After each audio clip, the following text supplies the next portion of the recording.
क्या होगा अगर तुम्हें दुनिया खत्म होने से सिर्फ 1 घंटा पहले पता चल जाए कि सूरज अब जीवन नहीं, मौत बांटेगा, और तुम्हारे सामने सिर्फ 3 विकल्प हो। एक ऐसी अटूट किलेबंदी जो कभी न टूटे, एक अनंत गोलियों वाली मशीन गन, या फिर एक वफादार नौकरानी। ज्यादातर लोग शायद ताकत चुनते, लेकिन मैंने सुरक्षा चुनी, क्योंकि मुझे पता था जब दुनिया जलने लगेगी तब बंदूक से ज्यादा कीमत पानी की होगी। मेरे फोन की स्क्रीन पर काउंटडाउन चल रहा था। ठीक 1 घंटा, बस इतना समय बचा था उस आपदा के आने में जो पूरी मानव सभ्यता को बदलने वाली थी। एक ऐसी गर्मी जो धीरे धीरे इंसानों से उनका विवेक, उनका धैर्य और आखिर में उनकी इंसानियत भी छीन लेगी। और इसलिए जब सिस्टम ने मुझे 3 विकल्प दिए, मैंने बिना एक पल गवाए पहला विकल्प चुन लिया। एक अविनाशी कूलिंग फोर्ट्रेस।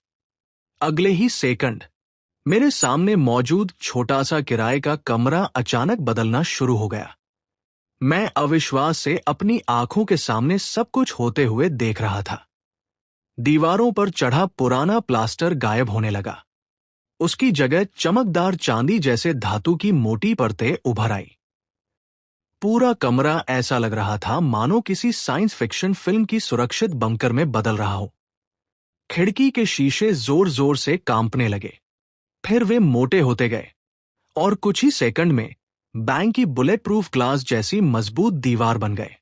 बाहर से पूरा शीशा काला दिखाई देता था, लेकिन अंदर से मैं सब कुछ साफ देख सकता था। छत पर लगा पुराना पंखा अचानक अपनी जगह से टूटकर नीचे गिरा, लेकिन फर्श तक पहुंचने से पहले ही वह चमकते कणों में बदलकर हवा में गायब हो गया। उसकी जगह एक अदृश्य सेंट्रल एयर कंडीशनिंग सिस्टम सक्रिय हो गया। अगले ही पल ठंडी हवा की एक लहर पूरे कमरे में दौड़ गई। मेरे शरीर से चिपकी गर्मी मानो पल भर में खींच ली गई हो। दीवार पर लगा थर्मामीटर लगातार नीचे गिर रहा था। 30 डिग्री, 25, 22 और फिर जाकर 18 डिग्री पर स्थिर हो गया। बाहर दुनिया तप रही थी, लेकिन मेरे कमरे के अंदर ठंडी और आरामदायक हवा बह रही थी। मैंने आगे बढ़कर दीवार को छुआ। बर्फ जैसी ठंडी, लोहे से भी ज्यादा मजबूत।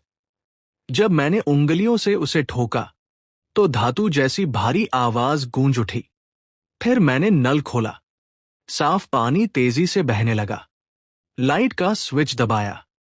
पूरा कमरा दिन की रोशनी की तरह चमक उठा। मैं कुछ सेकंड तक वहीं खड़ा रहा।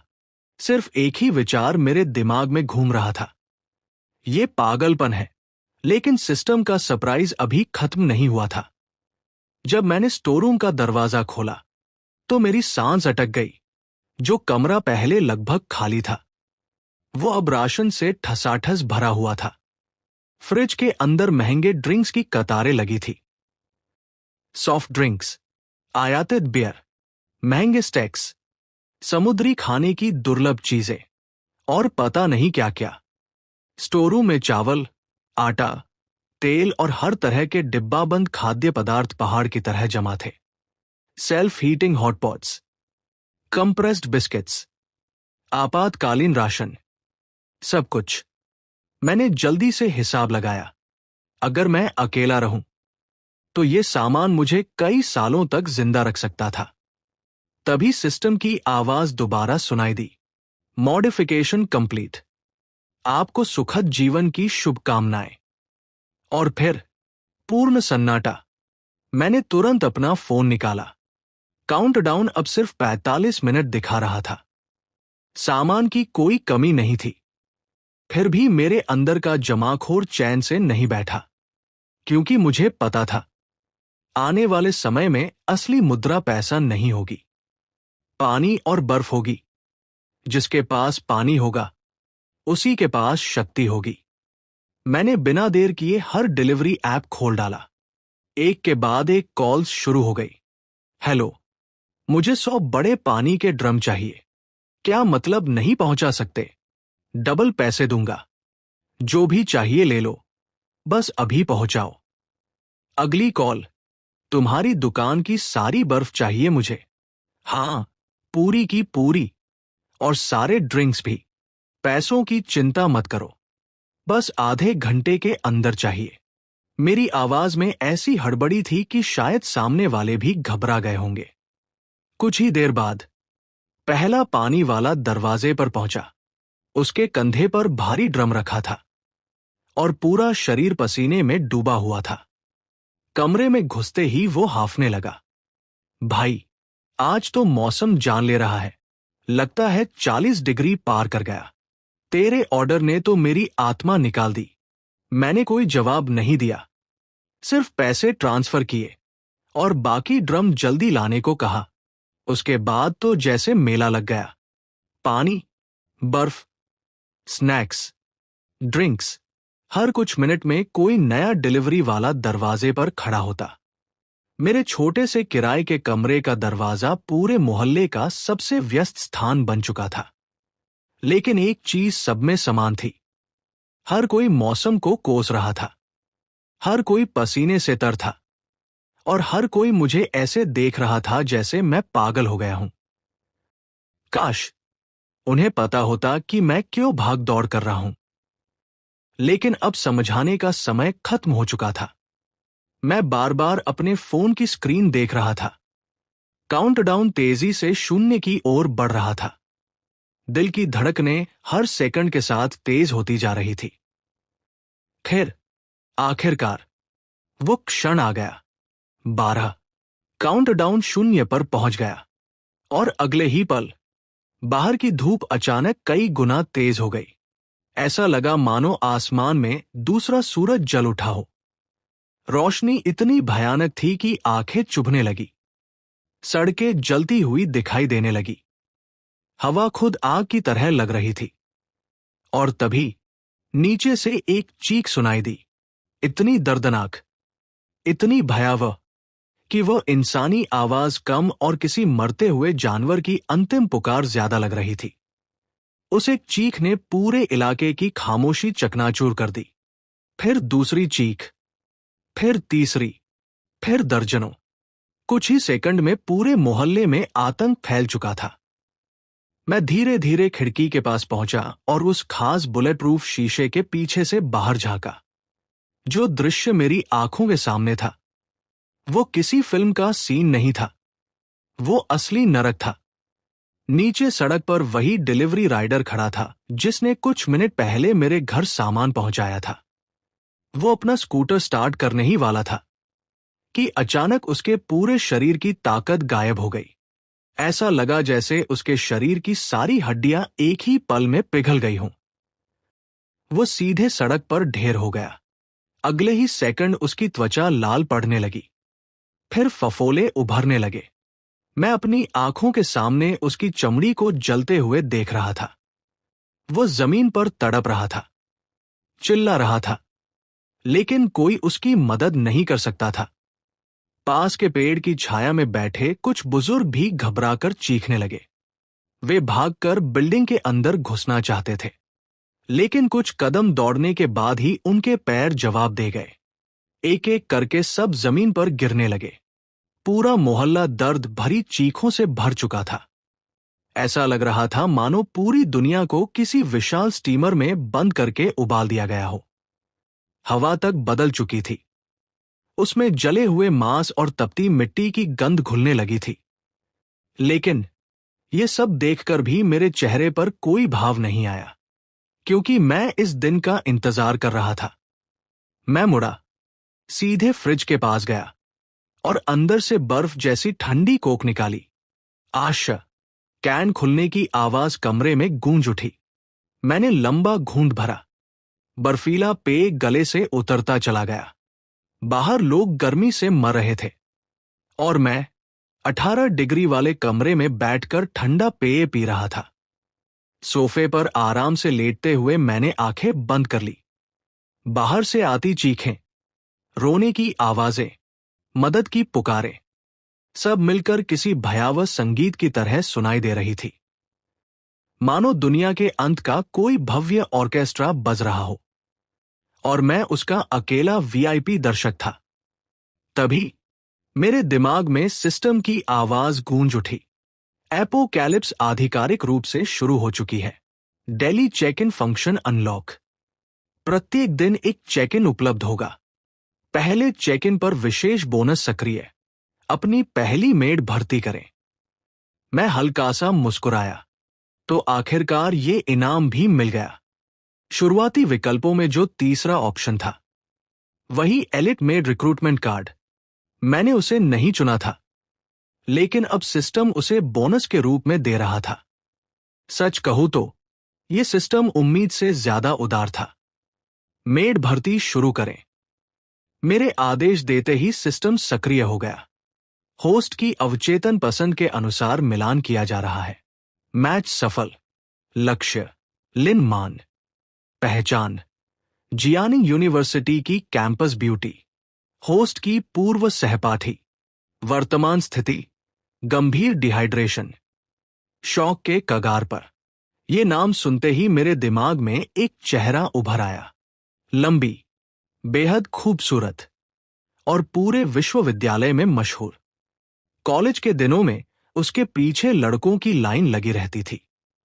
दक्षिणी गेट से लेकर उत्तरी गेट तक। वो उन लोगों में से थी जिन्हें छूना तो दूर, पास से देखना भी मुश्किल था। लेकिन किस्मत कितनी जल्दी करवट बदलती है। दुनिया खत्म होते ही वही लड़की अब मेरी शरण में आने वाली थी। और तभी दरवाजे पर कमजोर लेकिन बेचैन दस्तक सुनाई दी। ठक ठक ठक। मैं धीरे धीरे दरवाजे तक गया। सिक्योरिटी मॉनिटर चालू किया। स्क्रीन पर जो चेहरा दिखाई दिया, उसे पहचानने में मुझे कुछ सेकंड लगे। पूरा चेहरा लाल पड़ चुका था। पसीना लगातार बह रहा था। आंखों के किनारों पर आंसुओं के निशान जमे हुए थे। वो लिन मान थी। उसकी महंगी ड्रेस पूरी तरह भीग चुकी थी, लेकिन इस समय किसी को उसके सौंदर्य की परवाह नहीं थी। वो बस एक मरती हुई इंसान लग रही थी। उसके होंठ फट चुके थे, सांसें बेतरतीब चल रही थी, और उसकी आंखों में सिर्फ एक चीज बची थी, जीवित रहने की इच्छा। कोई है अंदर? मदद करो, बहुत गर्मी है, मैं मर जाऊंगी। उसकी आवाज इतनी कमजोर थी कि सुनकर ही समझ आ रहा था वो अपनी सीमा तक पहुंच चुकी है। लेकिन मैंने तुरंत दरवाजा नहीं खोला। मैंने इंटरकॉम का बटन दबाया और शांत आवाज में सिर्फ एक नाम लिया, लिन मान। मेरी आवाज सुनते ही उसकी आंखों में उम्मीद लौट आई, मानो डूबते इंसान को तिनका मिल गया हो। वो पूरी ताकत से दरवाजा पीटने लगी। सू चेन, क्या सच में तुम हो? जल्दी दरवाजा खोलो, कृपया मुझे अंदर आने दो, मैं तुमसे विनती करती हूं। मैं कुछ क्षण चुप रहा, फिर धीरे से कोक का एक और घूंट लिया और शांत स्वर में पूछा, अंदर आना चाहती हो? हां, उसने बिना सोचे जवाब दिया। बस मुझे बचा लो, मैं कुछ भी करूंगी। मैं हल्का सा मुस्कुराया। कुछ भी? दरवाजे के बाहर कुछ सेकंड की खामोशी छा गई। फिर उसकी टूटी हुई आवाज सुनाई दी, हां, कुछ भी। मैंने गहरी सांस ली और धीरे धीरे जवाब दिया, अच्छा, तो आज से तुम सिर्फ मेरी शरण में रहने वाली व्यक्ति हो। अगर अंदर आना है तो मेरे नियम मानने होंगे। दरवाजे के बाहर अचानक सन्नाटा छा गया। मुझे पता था कि लिन मान के पास कोई दूसरा विकल्प नहीं बचा था। बाहर का तापमान लगातार बढ़ रहा था। हर गुजरता सेकंड उसे मौत के और करीब धकेल रहा था। जैसा मैंने सोचा था। कुछ ही देर बाद स्पीकर से उसकी टूटी हुई, रोती हुई आवाज सुनाई दी, मैं समझ गई, मैं आपकी मेड बन जाऊंगी। बस मुझे थोड़ा सा पानी दे दीजिए। मैं हल्का सा मुस्कुराया। सिर्फ बातों से काम नहीं चलेगा। पहले इस पर साइन करो, फिर तुम्हें अंदर आने दूंगा और आइस वाटर भी मिलेगा। अगले ही पल उसके सामने हवा में चमकते हुए शब्द उभर आए। यह एक मास्टर सर्वेंट कॉन्ट्रैक्ट था। सरल लेकिन बेहद क्रूर। सबसे महत्वपूर्ण शर्त सिर्फ एक थी, पार्टी बी, लिन मैन, अपनी इच्छा से पार्टी ए सू चेन की निजी संपत्ति बनेगी। उसे हर आदेश बिना किसी शर्त के मानना होगा। कभी विश्वासघात नहीं करेगी। नियम तोड़ने पर उसकी आत्मा दंड भुगतेगी। हवा में तैरते उन सुनहरे शब्दों को देखकर लिन मान का शरीर और ज्यादा कांपने लगा। शायद उसे लग रहा था कि वो कोई भ्रम देख रही है, लेकिन इस समय उसके पास सवाल पूछने की भी ताकत नहीं बची थी। जीने की चाहत बाकी हर भावना पर भारी पड़ चुकी थी। उसने कांपती उंगली आगे बढ़ाई, आंसू पोंछे और कॉन्ट्रैक्ट पर अपना नाम साइन कर दिया। Contract complete. सिस्टम की आवाज सुनते ही मैंने डोर अनलॉक कर दिया। भारी मेटल डोर बिना किसी आवाज के धीरे धीरे खुल गया। अंदर की ठंडी हवा बाहर फैल गई। लिन मान की आंखों में अचानक उम्मीद चमक उठी, मानो स्वर्ग का दरवाजा उसके सामने खुल गया हो। वो लगभग घिसटते हुए अंदर आई। जैसे ही कमरे में कदम रखा, उसके शरीर की आखिरी बची हुई ताकत भी खत्म हो गई। वो सीधे ठंडी फ्लोर पर गिर पड़ी, फिर लालच से ठंडी हवा को अपने फेफड़ों में भरने लगी। एक लंबी राहत भरी सांस उसके होठों से निकली। उसके चेहरे पर पहली बार दर्द की जगह सुकून दिखाई दिया। मैंने दरवाजा बंद कर दिया और उसी के साथ बाहर की जलती हुई दुनिया, चीखें और मौत की गर्मी सब कट गई। अब सिर्फ सन्नाटा बचा था। मैं नीचे झुककर उसे देखने लगा, बिल्कुल वैसे जैसे कोई अपनी नई हासिल की हुई ट्रॉफी को देखता है। वेलकम, मेरी पहली मेड। काफी देर बाद लिन मान खुद को संभाल पाई। वो धीरे धीरे उठकर बैठी और तभी उसकी नजर कमरे पर पड़ी। अगले ही पल वह पूरी तरह स्तब्ध रह गई। उसकी आंखें एक कोने से दूसरे कोने तक घूमने लगी। आरामदायक टेम्परेचर, दिन जैसी चमकती लाइट्स, आधुनिक इंटीरियर और फ्रिज में रखे ढेर सारे ड्रिंक्स, सब कुछ किसी सपने जैसा लग रहा था। कुछ मिनट पहले वह बाहर नरक देख चुकी थी और अब उसी बिल्डिंग के अंदर उसे एक छोटा सा स्वर्ग दिखाई दे रहा था। ये कैसे संभव है? वो बुदबुदाई। तुम्हारा घर ऐसा कैसे है? उसकी आवाज में हैरानी भी थी और अविश्वास भी, लेकिन मैंने कोई जवाब नहीं दिया।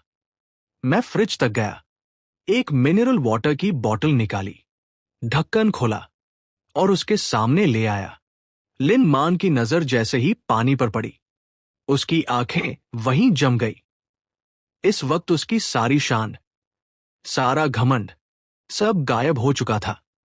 उसे सिर्फ पानी दिखाई दे रहा था। वो तुरंत आगे झुकी, फटे हुए होठों से बोतल पकड़ी और एक ही सांस में आधी बोतल खाली कर दी। कुछ ही सेकंड में पूरा पानी खत्म हो गया। तभी उसके चेहरे पर थोड़ी जान लौटी, गालों में हल्का रंग वापस आया। उसने गहरी सांस ली। Thank you. उसकी आंखों में कई भाव एक साथ दिखाई दे रहे थे, कृतज्ञता, डर और कहीं न कहीं छिपी हुई शर्मिंदगी। लेकिन मुझे इन भावनाओं में कोई दिलचस्पी नहीं थी। मैंने ठंडे स्वर में कहा, अपनी पहचान याद रखो। अब तुम कौन हो ये मत भूलना। जाओ, पहले शावर लो। मुझे अपनी मेड से बदबू पसंद नहीं। मैंने बाथरूम की तरफ इशारा किया, फिर स्टोर रूम से एक साफ बाथरोब निकालकर उसकी तरफ उछाल दिया। लिन मान ने चुपचाप बाथरोब उठा लिया, होंठ दबाए, सिर झुकाया और बिना कुछ कहे बाथरूम की तरफ चल दी। कुछ ही देर बाद अंदर से बहते पानी की आवाज आने लगी। मैं सोफे पर बैठ गया। मेरा मूड काफी अच्छा था। कॉलेज की वो लड़की जो कभी मेरी तरफ ठीक से देखती तक नहीं थी, आज मेरी शरण में खड़ी थी। ये एहसास किसी आइस कोल्ड कोक से भी ज्यादा सुकून दे रहा था। लेकिन यह शांति ज्यादा देर नहीं चली। अचानक दरवाजे पर जोरदार धमाका हुआ। धड़ाम, धड़ाम, धड़ाम। ये दस्तक पहले से कहीं ज्यादा आक्रामक थी। दरवाजा खोलो, अंदर जो भी है बाहर आओ। हमें पता है कोई अंदर छिपा है। बाहर लोग मर रहे हैं और तुम एसी एंजॉय कर रहे हो। जरा भी इंसानियत नहीं है क्या? सारे एसी बाहर निकालो। सब लोग बारी बारी इस्तेमाल करेंगे, वरना पुलिस बुलाएंगे। मेरे चेहरे पर हल्की भौहें सिकुड़ गई। मैं उठा और कैमरा मॉनिटर चालू किया। स्क्रीन पर 7-8 लोग दिखाई दिए। सबसे आगे ऊपर वाली मंजिल के 2 बदमाश खड़े थे। पूरे मोहल्ले में उनकी आवारागर्दी मशहूर थी। उनमें से एक के हाथ में क्रोबार था और वह मेरी तरफ ऐसे देख रहा था, मानो दरवाजा तोड़ने का इंतजार कर रहा हो। बाकी पड़ोसी उनके पीछे खड़े थे। भीड़ में खड़े लोगों को देखते ही मेरी नजर एक खास चेहरे पर जाकर रुकी।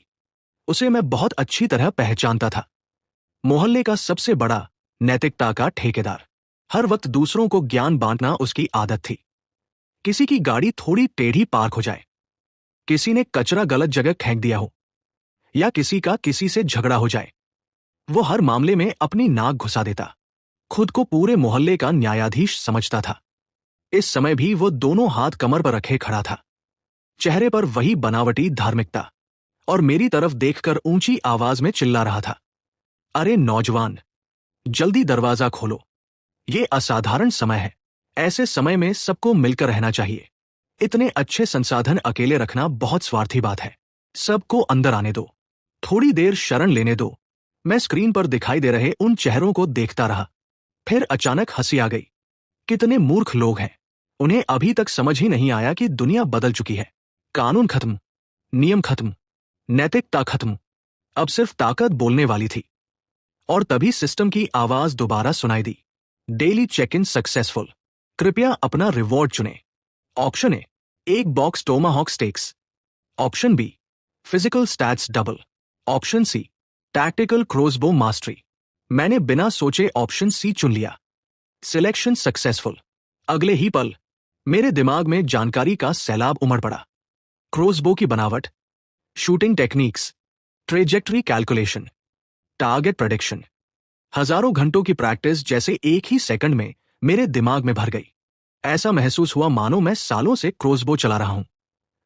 और तभी मेरे हाथ में अचानक एक काला टैक्टिकल हैंड क्रोसबो प्रकट हुआ, साथ में चमकते हुए बोल्ट्स का पूरा क्विवर भी। मैंने सहजता से क्रोसबो कॉक किया, एक बोल्ट लोड किया, फिर धीरे धीरे दरवाजा लगभग 10 सेंटीमीटर खोला। तुरंत बाहर की जलती हुई हवा अंदर घुस आई, इतनी गर्म कि सामने खड़े लोग खुद पीछे हट गए। सबसे आगे खड़ा पीले बालों वाला गुंडा मुझे देखते ही गुर्राया। उसने क्रोबार उठाकर मेरी तरफ इशारा किया। आखिर बाहर निकल ही आया। अगर भलाई चाहता है तो सारा खाना और ड्रिंक्स हमारे हवाले कर दे। और ये एसी भी। वो अपनी बात पूरी भी नहीं कर पाया। खूब हवा को चीरती एक हल्की आवाज सुनाई दी। मैंने ट्रिगर दबा दिया। अगले ही पल बोल्ट बिजली की तरह निकला और सीधे उसकी जांघ में जा धंसा। आ गुंडे की दर्दनाक चीख पूरे कॉरिडोर में गूंज उठी। उसका पैर जवाब दे गया। वो सीधे घुटनों के बल गिर पड़ा। कुछ ही सेकंड में उसकी पैंट खून से भीगने लगी। पूरा समूह स्तब्ध रह गया। किसी को समझ ही नहीं आया कि अभी क्या हुआ। कुछ क्षण के लिए पूरा माहौल जम गया। फिर सबसे पहले वही बूढ़ा आदमी होश में आया। उसने कांपती उंगली मेरी तरफ उठाई। तू पागल हो गया है क्या? किसी को घायल कर दिया। ये गैरकानूनी है। मैं पुलिस बुलाऊंगा, तुझे जेल भिजवाऊंगा। उसकी बात सुनकर मुझे हंसी आ गई। मैंने दरवाजे की दरार से हाथ बाहर निकाला, उसका कॉलर पकड़ा और एक झटके में अपनी तरफ खींच लिया। खैर, धड़ाक, एक जोरदार थप्पड़ उसके चेहरे पर पड़ा, इतना तेज कि उसका सिर एक तरफ घूम गया। कुछ ही सेकंड में उसका गाल सूजने लगा। होंठ के कोने से खून निकल आया। वो स्तब्ध खड़ा रह गया। शायद उसे यकीन ही नहीं हो रहा था कि किसी ने उसे मारा है। मैं उसके करीब झुका और बेहद धीमी आवाज में कहा, ध्यान से सुन बूढ़े, एपोकैलिप्स शुरू हो चुकी है। अब मेरे नियम ही कानून है। और रही पुलिस की बात, मैंने बाहर जलती हुई दुनिया की तरफ देखा, फिर मुस्कुराया। हो सकता है इस समय वे खुद बचने की कोशिश कर रहे हों। अगर एक शब्द और बोला तो अगला बोल्ट पैर में नहीं लगेगा। मेरी आंखों में देखते ही उसका चेहरा सफेद पड़ गया। मैंने उसे धक्का दिया। वो लड़खड़ाता हुआ जमीन पर गिर पड़ा। फिर मैंने बाकी लोगों की तरफ देखा। एक एक शब्द साफ सुनाई दे रहा था, जो भी मेरे दरवाजे की तरफ एक कदम और बढ़ाएगा वो जिंदा वापस नहीं जाएगा। चारों तरफ सन्नाटा छा गया। सभी की नजरें पहले जमीन पर पड़े घायल गुंडे पर गई, फिर मेरे हाथ में मौजूद क्रोसबो पर। उनके चेहरों से रंग उड़ चुका था। कुछ सेकंड पहले जो लोग धमकी दे रहे थे, अब उनकी आंखों में सिर्फ डर बचा था। अगले ही पल सब पीछे हटने लगे। कोई कुछ नहीं बोला, कोई बहस नहीं की। सब जल्दी जल्दी वहां से भाग गए। मैंने दरवाजा बंद कर दिया और एक बार फिर कमरा शांत हो गया। बाहर चीखें थी, गर्मी थी, मौत थी, लेकिन अंदर सिर्फ ठंडी हवा और सन्नाटा। उसी समय बाथरूम का दरवाजा खुला। लिन मान बाहर आई। उसने ढीला बाथरोब पहन रखा था। भीगे हुए बाल कंधों पर बिखरे हुए थे। लेकिन जैसे ही उसकी नजर मेरे हाथ में क्रॉसबो पर पड़ी और दरवाजे के पास गिरे खून के निशान पर गई, उसका चेहरा तुरंत सफेद पड़ गया। उसने घबराकर मेरी तरफ देखा और धीमी आवाज में पूछा, अभी क्या हुआ था? लिन मान की आवाज में घबराहट साफ सुनाई दे रही थी। उसकी नजर बार बार मेरे हाथ में पकड़े क्रॉसबो और दरवाजे के पास पड़े खून के निशानों पर जा रही थी, लेकिन मैंने उसकी तरफ देखा तक नहीं। मैंने क्रॉसबो को सीधे सिस्टम स्पेस में वापस रख दिया। फिर शांत स्वर में कहा, जाकर बाथटब भर दो, मुझे नहाना है। मेरी आवाज बिल्कुल सपाट थी। न गुस्सा, न दया, न कोई भावना। यही बात उसे और ज्यादा डरा रही थी। लिन मान हल्का सा कांप गई। कुछ देर पहले की चीखें, दरवाजे के बाहर का खून और अभी अभी जो हुआ था, उसे लगभग अंदाजा हो चुका था। लेकिन उसने कोई सवाल नहीं पूछा। डर ने उसके बाकी सारे भाव दबा दिए थे। उसने धीरे से सिर झुकाया, जी, और चुपचाप बाथरूम की तरफ मुड़ गई। कुछ ही देर बाद अंदर से बहते पानी की आवाज आने लगी। मैं संतुष्टि से मुस्कुराया। अब बात बन रही थी। एक मेड को मेड की तरह ही व्यवहार करना चाहिए। मैं दरवाजे के पास गया।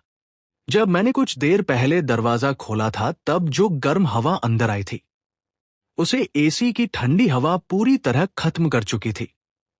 कमरे का तापमान फिर से आरामदायक हो चुका था। मैं नीचे झुका, फर्श पर पड़े खून के कुछ सूखे धब्बों को देखा। भौहें हल्की सिकुड़ गई। ये दृश्य मुझे पसंद नहीं आया। थोड़ी देर बाद लिन मान बाथरूम से बाहर आई। मैंने फर्श की तरफ इशारा किया। मुझे अपने घर में गंदगी पसंद नहीं। उसकी नजर जैसे ही खून के धब्बों पर पड़ी, उसका चेहरा और सफेद पड़ गया। शरीर हल्का सा कांप उठा। मैंने पूछा, क्या हुआ? नहीं कर सकती? नहीं। वह जल्दी से सिर हिलाने लगी। फिर बिना एक शब्द बोले बकेट और रैग उठाया और घुटनों के बल बैठकर फर्श साफ करने लगी। धीरे धीरे एक एक धब्बा मिटाती हुई। मैं चुपचाप उसे देखता रहा। कभी कॉलेज की सबसे चर्चित लड़की, जिसके आसपास हमेशा लोगों की भीड़ लगी रहती थी, और आज वही लड़की घुटनों पर बैठकर मेरे लिए फर्श साफ कर रही थी। मेरे अंदर एक अजीब संतोष पैदा हुआ। यही शक्ति थी। यही एपोकैलिप्स की असली सच्चाई थी। इसने कुछ लोगों से सब कुछ छीन लिया था और कुछ लोगों को सब कुछ दे दिया था। मैंने उस पर ध्यान देना बंद कर दिया। सीधे बाथरूम में चला गया। बाथटब पहले से तैयार था। पानी का तापमान बिल्कुल सही। हल्की सी खुशबू भी हवा में फैली हुई थी। शायद उसने बॉडी वॉश भी डाल दिया था। मैं आराम से टब में बैठ गया। गर्म पानी ने पूरे शरीर को ढक लिया। दिन भर का तनाव धीरे धीरे पिघलने लगा। मैंने आंखें बंद कर ली। सिर्फ एक दिन में मेरी जिंदगी पूरी तरह बदल चुकी थी। सिस्टम, हीट अपोकैलिप्स, नए रिवॉर्ड्स, नई ताकत, सब कुछ किसी सपने जैसा लग रहा था। मैंने मन ही मन अपनी उपलब्धियों का हिसाब लगाया। एक अभेद्य सेफ हाउस, पूरी तरह सुरक्षित रिसोर्सेस, एक वफादार मेड और टैक्टिकल क्रॉसबो स्किल्स। अगर कोई और होता तो शायद खुद को अजय समझने लगता, लेकिन मैं जानता था ये बस शुरुआत थी। आज जो लोग दरवाजे पर आए थे, वे सिर्फ शुरुआती परेशानी थे। जैसे जैसे समय बीतेगा, बाहर के लोग और ज्यादा बेकाबू होते जाएंगे। भूख, प्यास और मौत का डर इंसानों को राक्षस बना देता है। अगर मुझे जीवित रहना था तो और ताकतवर बनना पड़ेगा। नहाने के बाद मैंने साफ कपड़े पहने, फ्रिज खोला, प्राइम सरलॉन स्टेक निकाला, साथ में रेड वाइन की बोतल। किचन में जाकर इंडक्शन कुकर चालू किया। कुछ ही मिनटों में स्टेक की खुशबू पूरे कमरे में फैल गई। उधर लिन मान फर्श को इतना चमका चुकी थी कि उसमें रोशनी झलक रही थी। अब वो लिविंग रूम के बीचों बीच खड़ी थी, बेचैन, संकोच में, मानो कोई छात्रा गलती करने के बाद प्रिंसिपल के सामने खड़ी हो। उसे समझ नहीं आ रहा था कि हाथ कहाँ रखे। मैंने उसकी तरफ देखे बिना कहा, इधर आओ। वो कुछ पल झिझकी, फिर छोटे छोटे कदमों से आगे बढ़ी। स्टेक तवे पर सिजल कर रहा था, उसकी खुशबू लगातार फैल रही थी। अचानक गुर्र, उसके पेट से आवाज निकली, फिर दूसरी। लिन मान का चेहरा तुरंत लाल हो गया। उसने शर्म से अपना पेट पकड़ लिया। सुबह से उसने सिर्फ एक बोतल पानी पी थी, और कुछ नहीं। भूख अब साफ दिखाई दे रही थी, लेकिन मैंने कोई प्रतिक्रिया नहीं दी। मैंने आराम से स्टेक प्लेट में रखा, अपने लिए वाइन डाली, फिर डाइनिंग टेबल पर बैठकर खाना शुरू किया। नरम और रसदार स्टेक, साथ में रेड वाइन। बाहर दुनिया जल रही थी और मैं आराम से डिनर एंजॉय कर रहा था। खाना खाते हुए मैं लिन मान को देख रहा था। उसकी नजरें बार बार खाने पर जा रही थी। वह निगल रही थी, लेकिन कुछ कहने की हिम्मत नहीं जुटा पा रही थी। और यही मैं चाहता था। उसे समझना होगा, इस घर में नियम सिर्फ मेरे हैं। यहां उसका हर आराम, हर सुविधा, हर भोजन मेरी इच्छा पर निर्भर है। कुछ देर बाद मैंने खाना खत्म किया, नैपकिन से हाथ साफ किए, फिर पहली बार उसकी तरफ देखा। भूख लगी है जी? उसने तुरंत सिर हिला दिया। उसकी आंखों में उम्मीद चमक उठी। मैंने स्टोरेज रूम की तरफ इशारा किया। पहले कूड़ा बाहर फेंको, फिर ये प्लेट्स धोना, उसके बाद स्टोरेज से इंस्टेंट नूडल्स निकाल लेना, अपने लिए बना लेना। मेरी बात पूरी होते ही उसकी आंखों की चमक धीरे धीरे फीकी पड़ गई। लिन मान की नजर पहले मेरी खाली प्लेट पर गई, फिर उस स्टेक की बची हुई हड्डी पर, और आखिर में सीधे मेरी आंखों में। उसकी आंखों में नाराजगी साफ दिखाई दे रही थी, शिकायत भी थी, और थोड़ी सी नफरत भी। शायद उसके मन में सिर्फ एक ही सवाल चल रहा था। मैंने स्टेक और रेड वाइन एंजॉय की, और उसे सिर्फ इंस्टेंट नूडल्स क्यों मिले? लेकिन मैंने उसे शिकायत करने का मौका ही नहीं दिया। मैंने उसकी तरफ ठंडी नजर से देखा। अगर पसंद नहीं तो मत खाओ। बस इतने शब्द ही काफी थे। मेरी आवाज सुनते ही उसके चेहरे पर उभरी सारी नाराजगी पल भर में गायब हो गई, मानो किसी ने उस पर बर्फ का ठंडा पानी डाल दिया हो। कुछ सेकंड तक वह चुप खड़ी रही, फिर उसने बिना कुछ कहे सिर झुका लिया। आखिरकार उसने समझौता करना ही बेहतर समझा। वह चुपचाप टेबल साफ करने लगी, प्लेट्स उठाई, ग्लास हटाए, और फिर स्टोरेज रूम की तरफ चली गई। कुछ देर बाद वह बीफ फ्लेवर इंस्टेंट नूडल्स का एक पैकेट लेकर वापस आई। किचन में पानी उबलने की आवाज गूंजने लगी। उधर मैं आराम से सोफा पर बैठ गया। अब खाने से ज्यादा जरूरी एक और काम था। मैंने सिस्टम इंटरफेस खोल दिया। आज का डेली चेक इन अभी बाकी था। अगले ही पल नीले रंग की स्क्रीन मेरे सामने उभर आई। टुडेज चेक इन रिफ्रेश्ड, कृपया अपना रिवॉर्ड चुनें। मेरे सामने 3 नए ऑप्शंस दिखाई दिए। Option A 10,000 ton ice, option B S rank maid recruitment order, option C physical stats 5 times increase. तीनों रिवॉर्ड्स देखकर मैं कुछ देर सोचने लगा। पहला रिवॉर्ड 10,000 टन बर्फ। हीट अपकलिप्स में इसकी कीमत सोने से भी कई गुना ज्यादा थी। जिसके पास इतनी आइस होगी, वह किसी भी सर्वाइवर बेस को अपने सामने झुकने पर मजबूर कर सकता था। लेकिन समस्या स्टोरेज की थी। मेरा सेफ हाउस सुरक्षित जरूर था, पर इतना बड़ा नहीं। सिस्टम स्पेस भी अनलिमिटेड नहीं था। इतनी आइस रखने की जगह फिलहाल मेरे पास नहीं थी। मैंने दूसरा रिवॉर्ड देखा, S rank maid recruitment order. नाम सुनते ही समझ आ गया, यह साधारण रिवॉर्ड नहीं था। अगर मुझे एक एस रैंक मेड मिल जाए तो मेरी ताकत कई गुना बढ़ सकती थी। मैंने तीनों रिवॉर्ड्स को दोबारा ध्यान से देखा।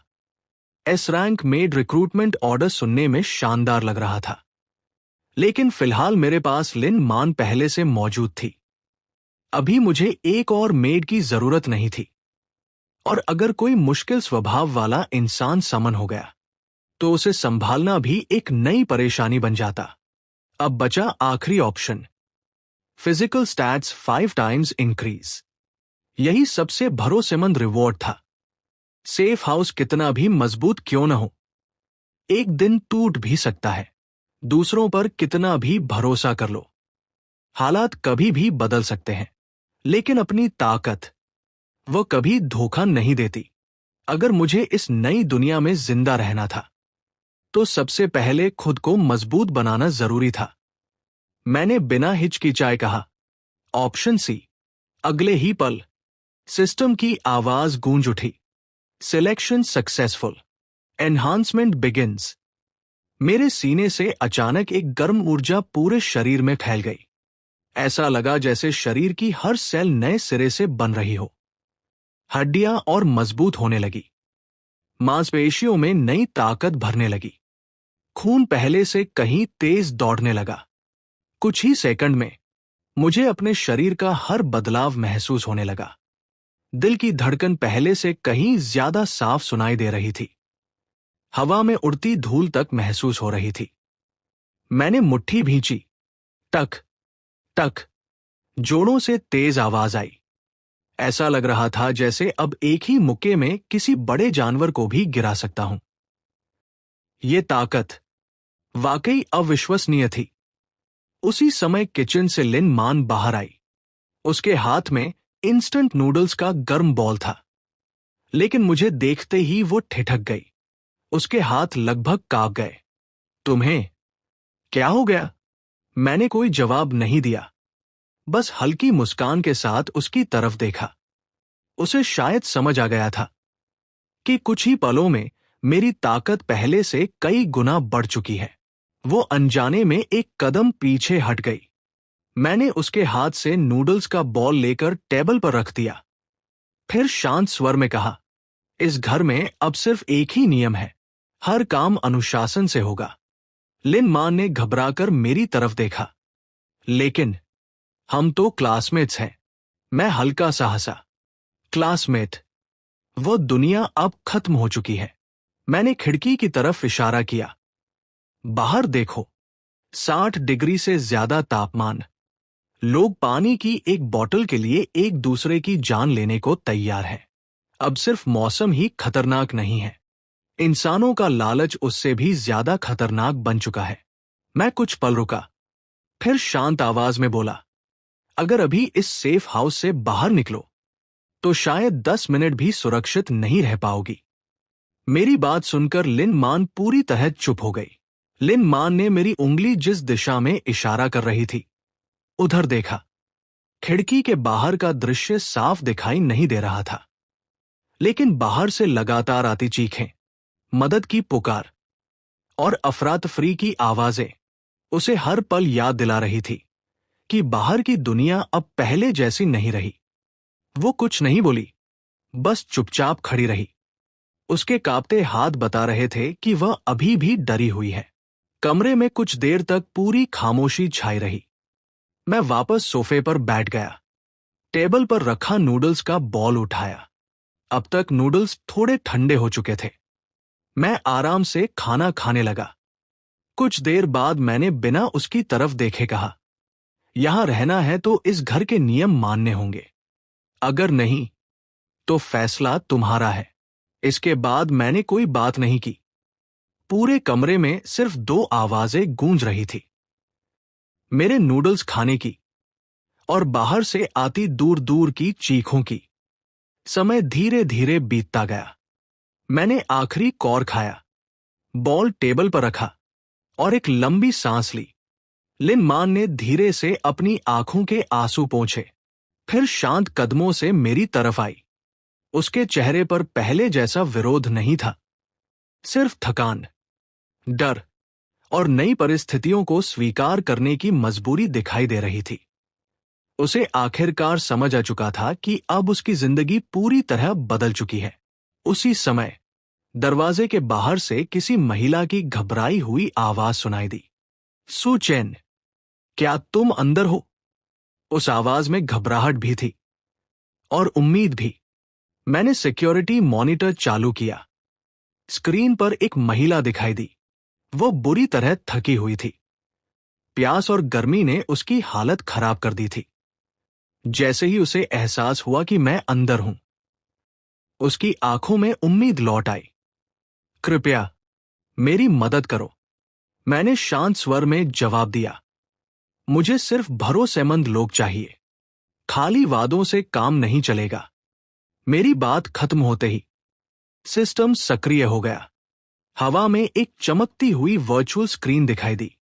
वही मास्टर द सर्वेंट कॉन्ट्रैक्ट जो पहले भी सामने आ चुका था। महिला ने कुछ पल उस स्क्रीन को देखा। उसके चेहरे पर हैरानी साफ दिखाई दे रही थी, लेकिन बाहर की हालत देखकर उसे फैसला लेने में ज्यादा समय नहीं लगा। उसने कांपते हाथ से आगे बढ़कर वर्चुअल कॉन्ट्रैक्ट पर अपना नाम दर्ज कर दिया और उसी पल सिस्टम की आवाज पूरे कमरे में गूंज उठी। Contract accepted. सिस्टम की आवाज एक बार फिर मेरे दिमाग में गूंज उठी। Contract successfully signed. Made China. Loyalty 25। Status trainable. मैं कुछ पल के लिए चौंक गया। चाइना की शुरुआती लॉयल्टी लिन मैन से 15 पॉइंट ज्यादा थी। शायद अपनी बेटी को बचाने की मजबूरी ने उसके मन की सारी झिझक खत्म कर दी थी, या फिर जिंदगी के अनुभव ने उसे हालात को जल्दी स्वीकार करना सिखा दिया था। जो भी वजह हो, ये मेरे लिए फायदेमंद था। कॉन्ट्रैक्ट पूरा होते ही मैंने दरवाजा खोल दिया। चाइना अपनी छोटी बेटी को सीने से लगाए लड़खड़ाते हुए अंदर आई। उसके कदमों में अब बिल्कुल ताकत नहीं बची थी। जैसे ही वो कमरे के अंदर पहुंची, धड़ाम, वो सीधे फर्श पर गिर पड़ी। मैंने तुरंत दरवाजा बंद कर दिया। बाहर की जलती हुई हवा, चीखें और अफरातफरी सब फिर से उस मोटे मेटल डोर के बाहर ही रह गई। चाइना ने मुश्किल से सिर उठाया। उसकी आवाज कांप रही थी।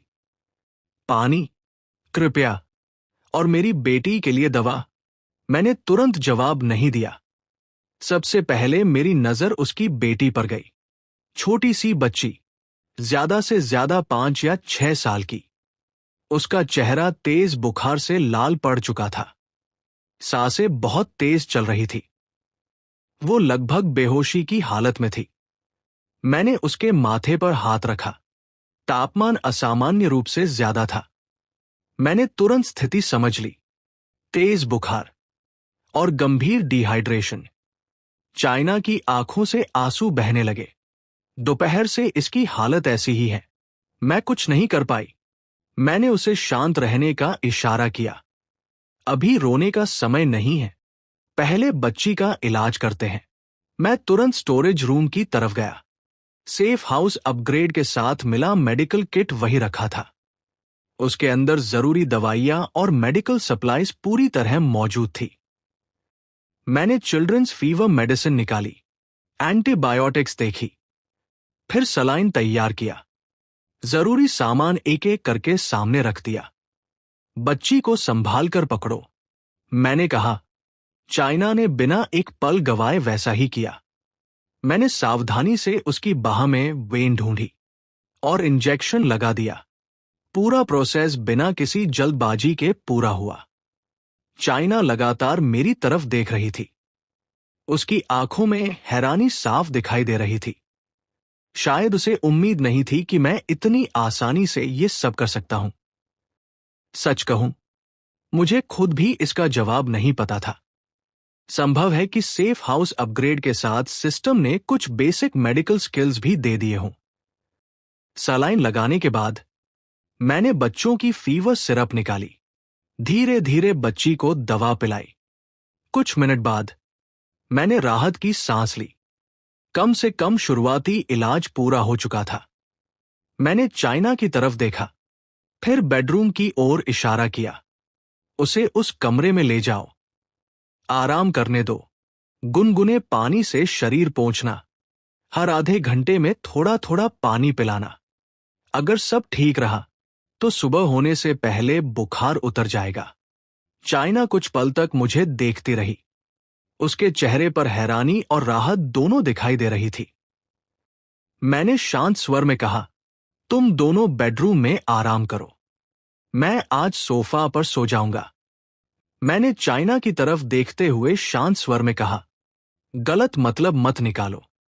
मैंने तुम्हारी बेटी की मदद इसलिए की क्योंकि वो अभी जिंदा रह सकती है और तुम्हारी मेडिकल स्किल्स इस सेफ हाउस के लिए उपयोगी है।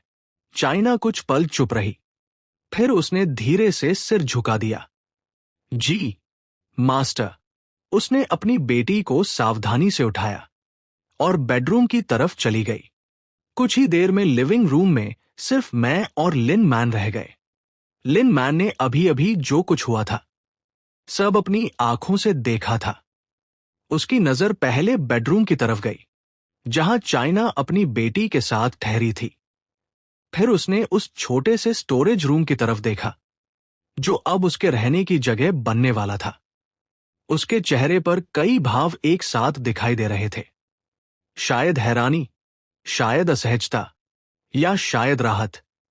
लेकिन मैं उसके मन में क्या चल रहा था ये जानने की कोशिश नहीं करना चाहता था। मैंने स्टोरेज रूम की तरफ इशारा किया। आज से यही तुम्हारा कमरा है। कमरा मुश्किल से 5 स्क्वायर मीटर का था। छोटा, अंधेरा, लेकिन सुरक्षित। लिन मैन ने हल्का सा सिर झुकाया। जी मास्टर। फिर मैंने बेडरूम की तरफ देखा। चाइना अपनी बेटी को सुलाने में लगी हुई थी। मैंने आवाज लगाई, कल से मेडिकल किट व्यवस्थित करना, सारी दवाइयों की लिस्ट बनाना और बच्ची की देखभाल तुम्हारी जिम्मेदारी होगी। चाइना ने बिना देर किए जवाब दिया। समझ गई। दोनों को जिम्मेदारियां देने के बाद आखिरकार मुझे कुछ देर आराम करने का मौका मिला। मैं सोफे पर लेट गया। शरीर में नई मिली ताकत अभी भी साफ महसूस हो रही थी। सिस्टम की वजह से मेरी सर्वाइवल क्षमता पहले से कहीं ज्यादा बढ़ चुकी थी। मैंने आराम से सिस्टम इंटरफेस खोल दिया। दोनों मेड का स्टेटस स्क्रीन पर दिखाई दिया। Lin man, loyalty 15-20, reason master strength witnessed. फिर दूसरा स्टेटस सामने आया। China, loyalty 25-30, reason daughter successfully treated. मैं कुछ पल तक स्क्रीन को देखता रहा तो लॉयल्टी बढ़ाने का तरीका सिर्फ रिवॉर्ड्स नहीं था। लोगों का भरोसा, उनका अनुभव और मेरे फैसले भी उस पर असर डाल रहे थे। यानी अगर मैं सही समय पर सही निर्णय लूं तो भविष्य में और भी सिस्टम फंक्शंस अनलॉक हो सकते हैं। मैं इन्हीं बातों के बारे में सोच ही रहा था कि अचानक धड़ाम, इतना जोरदार धमाका हुआ कि पूरी बिल्डिंग हिल उठी। सोफा तक हल्का सा कांप गया। मैं तुरंत उठकर सर्वेलेंस मॉनिटर ऑन किया। स्क्रीन पर जो नजारा दिखाई दिया उसे देखकर मेरी भौहें सिकुड़ गई। नीचे सड़क पर एक बड़ी बस बेकाबू होकर दौड़ रही थी। उसके इंजन से काला धुआं निकल रहा था। लेकिन सबसे अजीब बात, उसकी रफ्तार नहीं थी बल्कि उसका निशाना था।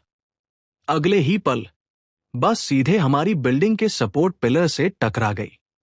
धड़ाम, जोरदार टक्कर की आवाज पूरे इलाके में गूंज उठी।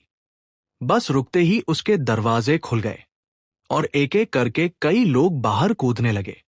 उनके कपड़े फटे हुए थे, चेहरों पर इंसानियत का नामो निशान नहीं था। हर किसी के हाथ में कोई न कोई हथियार था। किसी के पास स्टील पाइप, किसी के पास फायर एक्स, तो किसी के हाथ में बड़ी मचुटी। लेकिन सबसे खतरनाक उनका लीडर था, एक विशालकाय गंजा आदमी। उसके हाथ में ऐसा हथियार था जिसने मुझे भी एक पल के लिए सतर्क कर दिया। Flame thrower. वह बिना रुके सामने वाले फ्लैट के आयरन डोर के पास गया, फिर ट्रिगर दबाया। फूंश! आग की लंबी लपट सीधे दरवाजे से टकराई। कुछ ही सेकंड में आयरन डोर लाल होकर चमकने लगा। गंजा आदमी जोर से हंसा। उसकी आवाज पूरे मोहल्ले में गूंज रही थी। सुनो सब, एक भी फ्लैट मत छोड़ना। हर घर की तलाशी लो। जो भी खाना मिले, जो भी पानी मिले, सब उठा लाओ। उसके इशारे पर पूरा गिरोह अलग अलग दिशाओं में फैल गया। मैं बिना पलक झपकाए मॉनिटर देखता रहा। अब बात साफ हो चुकी थी। ये कोई भूखी भीड़ नहीं थी। ये एक संगठित गैंग थी।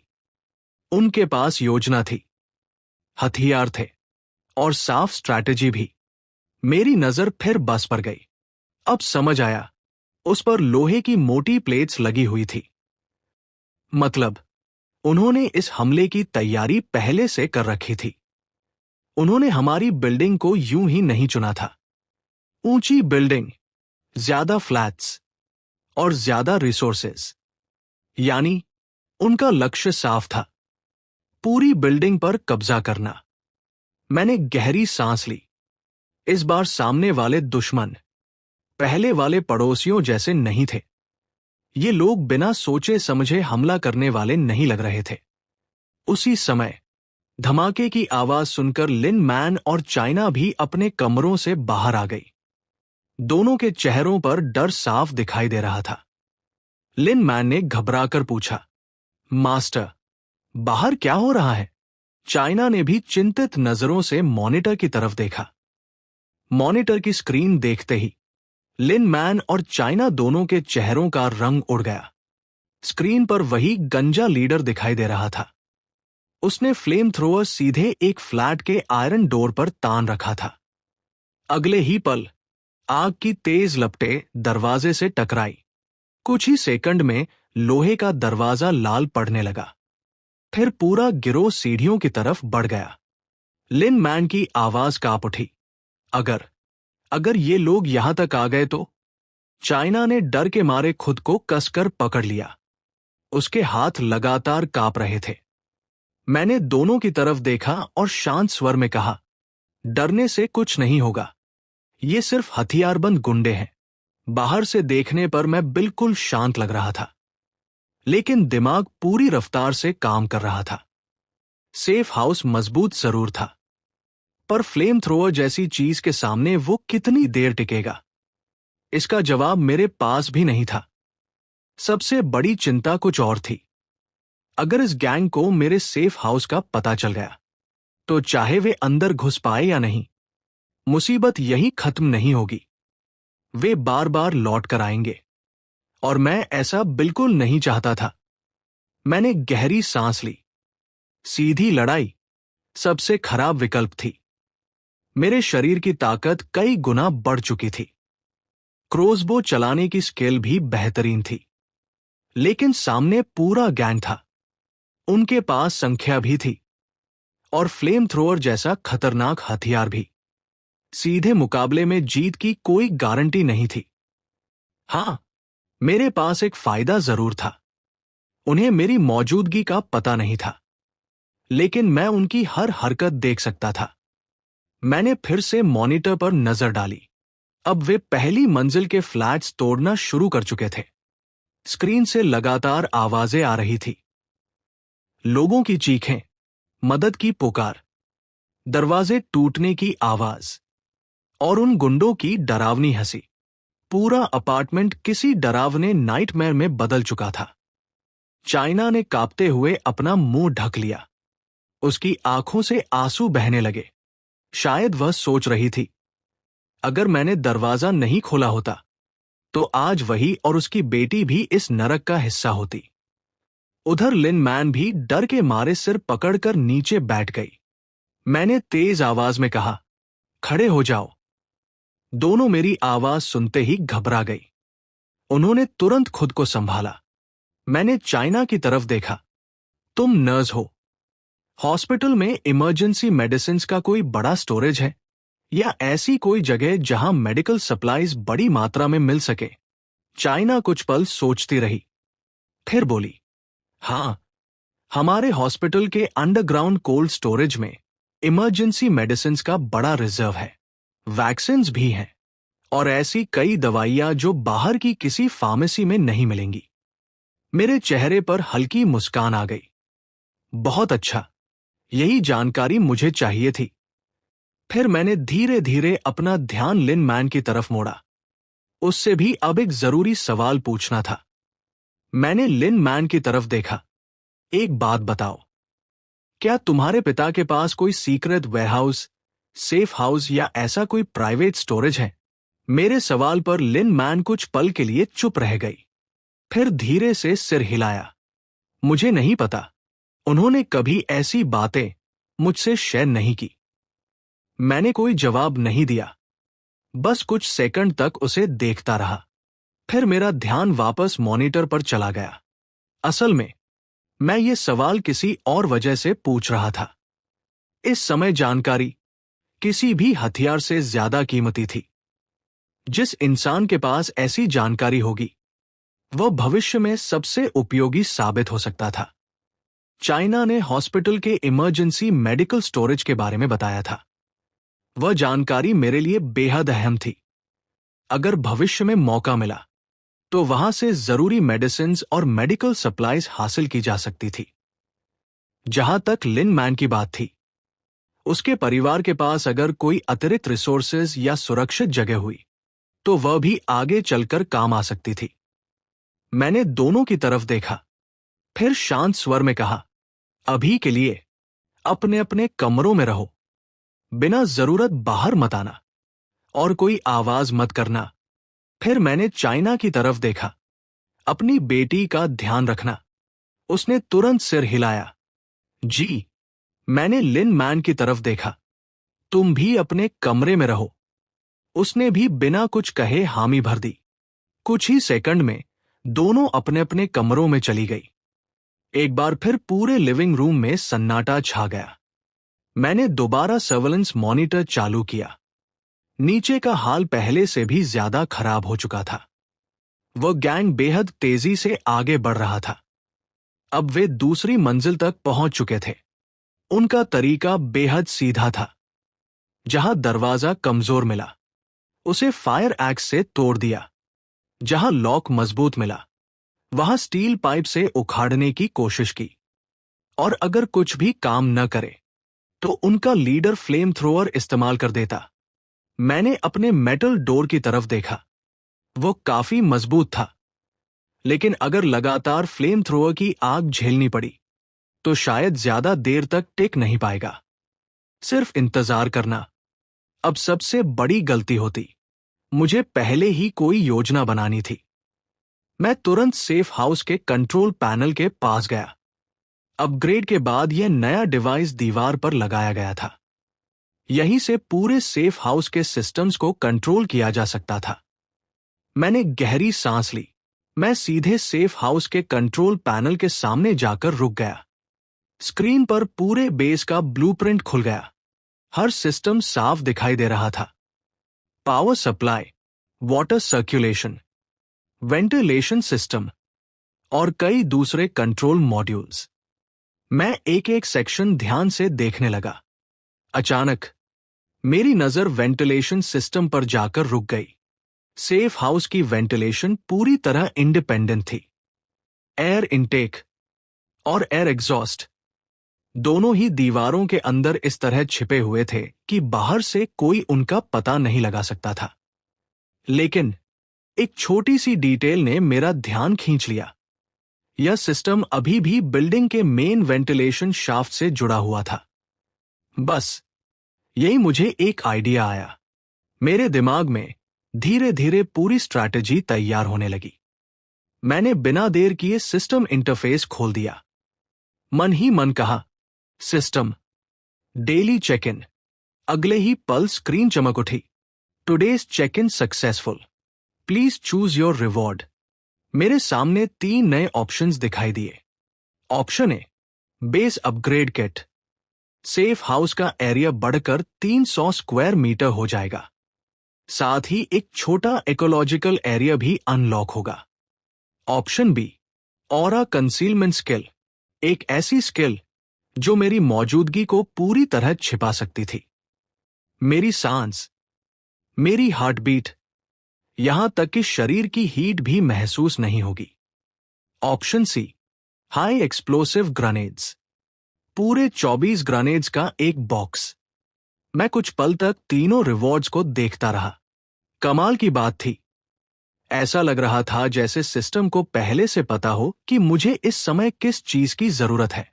पहला ऑप्शन लंबे समय के लिए सबसे फायदेमंद था। अगर सेफ हाउस 300 स्क्वायर मीटर तक बढ़ जाए तो सर्वाइवल कहीं आसान हो जाती। इकोलॉजिकल एरिया का मतलब भविष्य में खुद खाना उगाने की संभावना भी। दूसरा ऑप्शन ग्रेनेड्स, सीधा और बेहद खतरनाक। अगर हालात हाथ से निकल जाए तो कुछ ग्रेनेड्स पूरे गैंग का खेल खत्म कर सकते थे।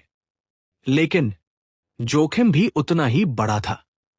धमाके की आवाज, बिल्डिंग को नुकसान, और सबसे बड़ी बात, मेरे सेफ हाउस का राज खुल सकता था।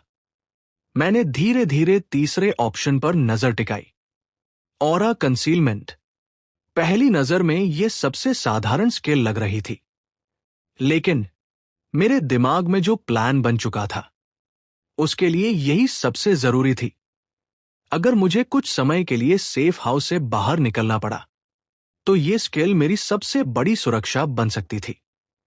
भीड़ के बीच या अंधेरी सीढ़ियों में अगर कोई मेरी मौजूदगी महसूस ही ना कर सके तो मेरे बचने की संभावना कई गुना बढ़ जाती। मैंने बिना हिचकिचाए फैसला ले लिया। Option B, aura concealment. अगले ही पल सिस्टम की आवाज फिर गूंजी, selection successful, congratulations host, aura concealment acquired. मेरे सिर के ऊपर से ठंडी हवा की एक लहर पूरे शरीर में फैल गई।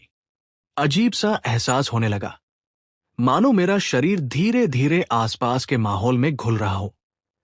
मैंने अपनी सांसों पर ध्यान दिया। वे पहले से कहीं हल्की महसूस हो रही थी। दिल की धड़कन लगभग सुनाई ही नहीं दे रही थी। यहां तक कि शरीर से निकलने वाली गर्मी भी जैसे किसी अदृश्य परत के पीछे छिप गई हो। मैंने हल्की मुस्कान के साथ अपनी मुट्ठी बंद की। अब मेरे प्लान का सबसे अहम हिस्सा पूरा हो चुका था। मैंने धीरे धीरे अपनी आंखें बंद की, पूरा ध्यान अपनी नई स्किल पर केंद्रित कर दिया। मैंने सिस्टम स्पेस से टैक्टिकल हैंड क्रोसबो निकाला, साथ में 10 क्रोसबो बोल्ट्स भी। फिर बिना आवाज किए किचन की तरफ बढ़ गया। किचन के कोने में एक छोटा सा एग्जॉस्ट फैन लगा था। बाहर से देखने पर बिल्कुल साधारण, लेकिन वही पब्लिक वेंटिलेशन डक्ट से जुड़ा हुआ था। मैंने सबसे पहले सेफ हाउस का साइलेंट मोड एक्टिवेट किया। उसके बाद सावधानी से एग्जॉस्ट फैन हटाया। पीछे एक अंधेरा रास्ता दिखाई दिया। जैसे ही रास्ता खुला, गर्म हवा का तेज झोंका अंदर आया। उसमें तेल, धुआं और पुरानी ग्रीस की मिलीजुली गंध भरी हुई थी। मैंने एक गहरी सांस ली, फिर दोबारा ऑरा कंसीलमेंट एक्टिवेट किया। अगले ही पल मैं बिना आवाज किए वेंटिलेशन डक्ट के अंदर उतर गया। अंदर का रास्ता बेहद संकरा था। चारों तरफ ग्रीस जमी हुई थी। अंधेरा इतना गहरा कि हाथ तक साफ दिखाई नहीं दे रहा था, लेकिन 5 गुना बढ़ चुकी फिजिकल स्ट्रेंथ अब अपना असर दिखा रही थी। ऐसी जगह जहां आम इंसान मुश्किल से कुछ मीटर भी आगे बढ़ पाए। मैं आसानी से आगे बढ़ता जा रहा था। दिलचस्प बात यह थी, मैं ऊपर नहीं जा रहा था, बल्कि नीचे उतर रहा था। मेरा लक्ष्य तीसरी मंजिल थी, वहीं जहां वो गैंग इस समय तबाही मचा रहा था। वेंटिलेशन डक्ट के अंदर का माहौल बेहद खराब था। घुटन, गर्मी और कई सालों से जमी हुई ग्रीस की बदबू। साधारण इंसान शायद कुछ ही मिनटों में घबरा जाता, लेकिन मेरे लिए हालात अलग थे। बॉडी एनहांसमेंट के बाद मेरी सहन शक्ति पहले जैसी नहीं रही। मैंने सांसों की गति नियंत्रित रखी और धीरे धीरे नीचे उतरता गया। दीवारों पर बने फ्लोर मार्कर्स देखकर मैंने अपनी पोजीशन जांची। मुझे अपना पूरा सेटअप उनके ऊपर आने से पहले खत्म करना था। मैं धीरे धीरे स्मोक डक्ट के अंदर आगे बढ़ता रहा। फ्लोर मार्कर देखकर मैंने अंदाजा लगाया कि मैं अब तीसरी मंजिल पर पहुंच चुका हूं। मैंने ध्यान से बाहर की आवाजें सुनी। अब दरवाजे तोड़ने की धमाके वाली आवाजें और उन गुंडों की गंदी हंसी पहले से कहीं ज्यादा साफ सुनाई दे रही थी। ये परिवार तो बहुत गरीब निकला। आधा डिब्बा इंस्टेंट नूडल्स ही मिला। जल्दी मत करो बॉस। देखो, वो औरत भी बुरी नहीं दिख रही। चुप रहो। पहले सामान ढूंढो। काम खत्म होने के बाद औरतों की कोई कमी नहीं होगी। गंजे आदमी की भारी और डरावनी आवाज पूरे कॉरिडोर में गूंज रही थी। उसके तुरंत बाद एक औरत की चीख और रहम की भीख मांगने की आवाज सुनाई दी। लेकिन मेरे दिल में जरा भी हलचल नहीं हुई। ये अब पुरानी दुनिया नहीं थी। ये अपोकैलिप्स था।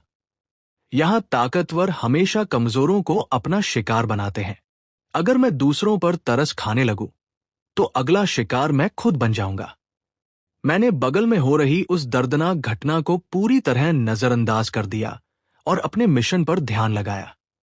कॉरिडोर का नक्शा मुझे पहले से याद था। उसी के हिसाब से मैंने फायर हाइड्रेंट के पीछे वाली दीवार की सही जगह ढूंढ ली।